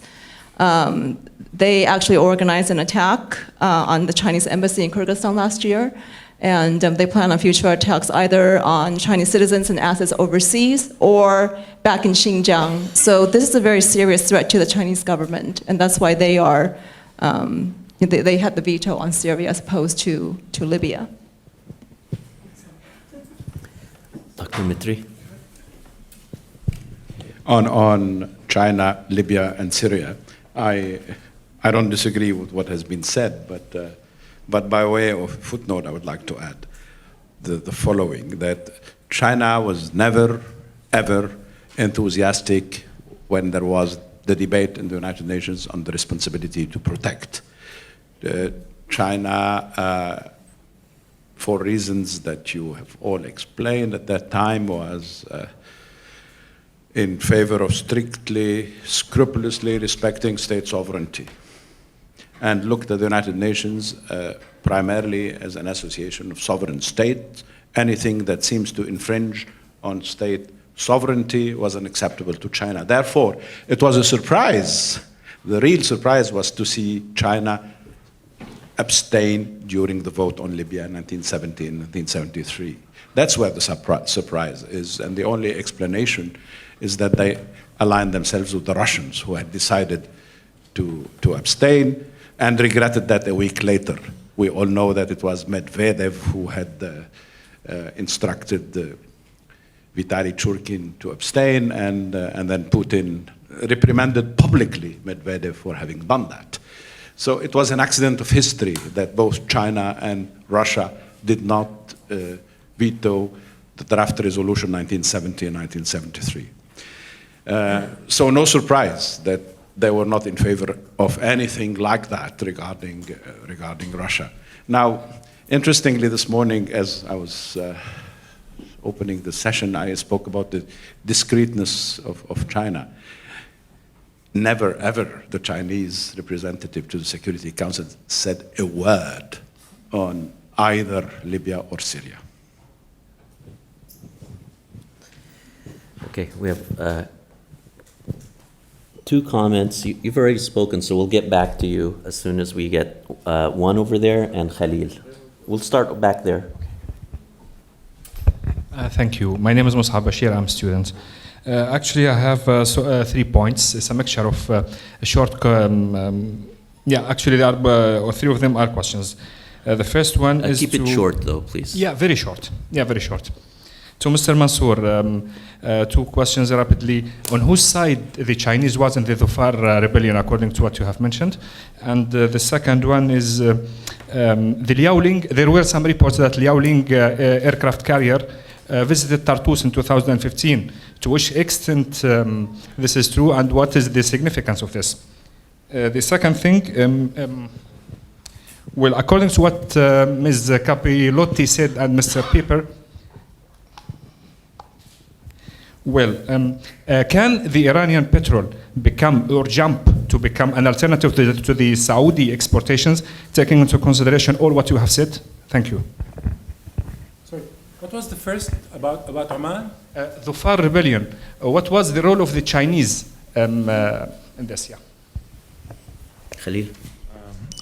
For Dr. Capiletti, when you were talking about Chingar and the China-Pakistani cooperation, economic, it is interesting.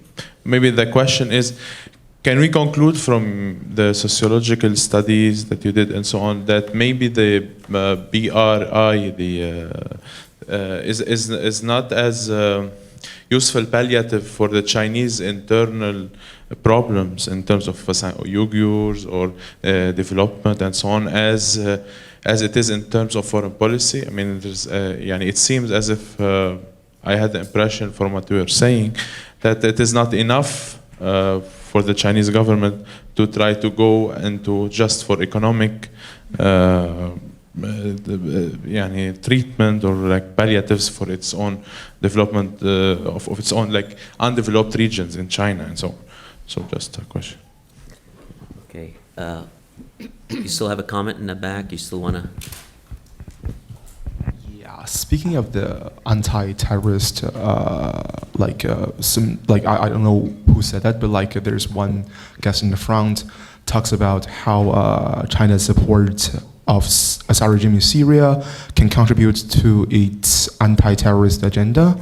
I just want to make a little bit of comment that actually the sectarian conflict in Syria is one of the very reasons that we have a terrorist organization and surge of terrorist attacks in Syria and in the Middle East. And I personally, and a lot of scholars has argued that it is precisely because those people lost their hope in fighting off the Assad regime in conventional ways, and thus they joined the terrorist groups. And also, statistics has shown that there are a lot of high-rank military officers in ISIS are actually former Ba'athist military officers in Iraq, actually. And I just want to make a point that I don't think anti-terrorist concern is one of the reasons of this foreign policy decision, simply because it just works in the opposite way in the real world, like in reality. Okay, thank you. Thanks. You want to start, Dr. Pieper? Yeah, on the question of Iranian oil possibly becoming an alternative to Saudi oil. I mean, they already go in parallel. As I mentioned, Saudi Arabia is usually the number one oil supplier for China. Iran currently is somewhere at number 3 or 4, depending on which statistics you rely on. So, in principle, I would say yes, because now that the JCPOA, the Joint Comprehensive Plan of Action, is being implemented, energy sanctions have been lifted, making it completely legal for China to get its crude oil imports from Iran, including U.S. unilateral sanctions.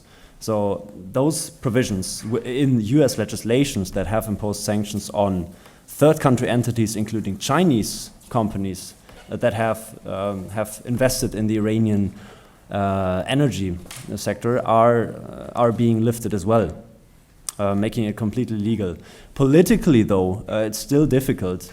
As I mentioned, I mean that has to do with the U.S. Iranian official enmity. So, just because you are implementing a technical or sort of sectoral agreement that has focused specifically on the Iranian nuclear program, doesn't mean that the poisoned atmosphere in U.S.-Iran relations are suddenly gone as well.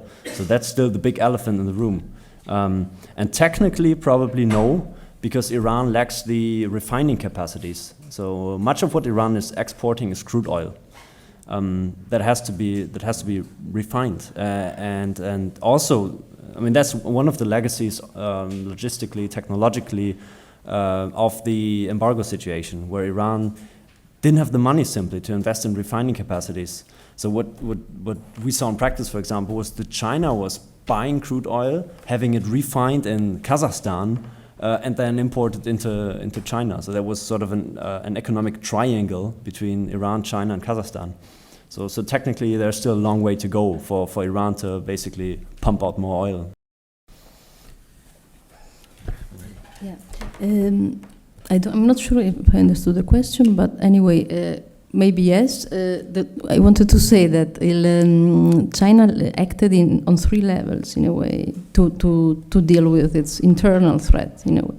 So it was first investments. So it invested very heavily in the region, with the aim of course, doing business for its companies, but also to improve the standards of the local people through control. So it implemented a set of policies aimed at not really secularize the society, but we can say so in a way, because Islam is practiced, and of course it's free, but it's practiced according to patriotic Islam, which is something different. I think it's mainly a communication problem, because Chinese are not used to deal with monotheistic religions. So the sense of monotheistic religions is not really understood, in my opinion. So the control is actually very unpopular and controversial. Control on Islam in Xinjiang is very controversial for the Uyghurs, but not for the Chinese. I mean, not. And then it acted also on the international level, for example, including Pakistan in the Shanghai Cooperation Organization, because in the tribal areas, I mean, there is this concern that the tribal areas are a safe haven for militants, Uyghur militants. But actually it's quite interesting, because the numbers are a few hundreds. And then there were reports saying that Uyghur fighters actually are quite not very well seen by the other fighters, because their Islamic education is not really, they were born in China, in secular China. So and then they are not organized. I mean, they cannot get organized in China. So they just, there are individuals who go abroad in Pakistan, Afghanistan, Syria to get trained. Then, the threat, where is the real threat? They go back, one goes back and does what? So it's a kind of controversial, but still, they prevented an outbreak at a certain point. I don't know if I answered. Did I answer? Okay, thank you. So, Dr. Mansour. Mr. Bashir asked two questions. I would be very happy to go even back in history to the Abbasid Caliphate to explain the ties with China if we have time.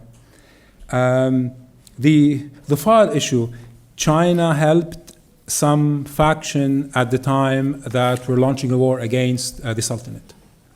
And that ended swiftly, and then the support went to Sultan bin Said, to the current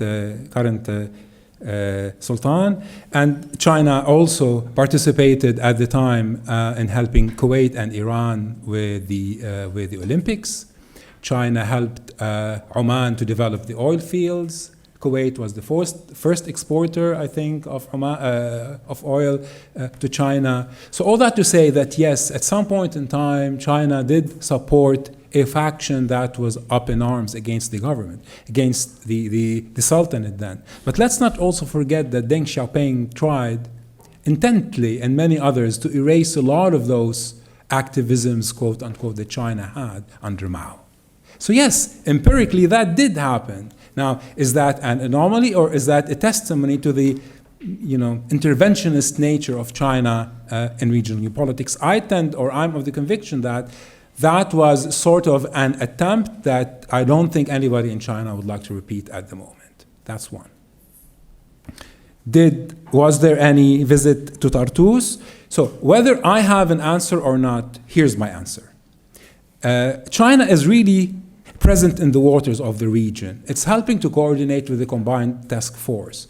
So it's working with, not under NATO, to really control all the maritime route from from Malaga to Africa. So it's really present here. Now, did it really have a visit? I'm not sure. I can't give you an answer on the top of my head. But would I be really surprised? No. Right? And it had exercises with Turkey, with Iran, meaning it passed over Iran, to go to Turkey. It has good relations with Saudi Arabia and Iran. It did conduct really mutual counterterrorism exercises. It really also conducted anti-piracy exercises. So its navy, although it is in need of development, is very present in the region, yes. I hope that answers your question. Thank you. Okay, I think that's it. We're going to wrap it up. I want to thank our partners, Konrad Adenauer Stiftung, for hosting this and organizing this, helping us host it. And I think we learned a lot during the day. I feel like we need to learn a lot more about the Chinese relationship to this region, and I think we will do that in the future. So please help me thank all the speakers and all the organizers.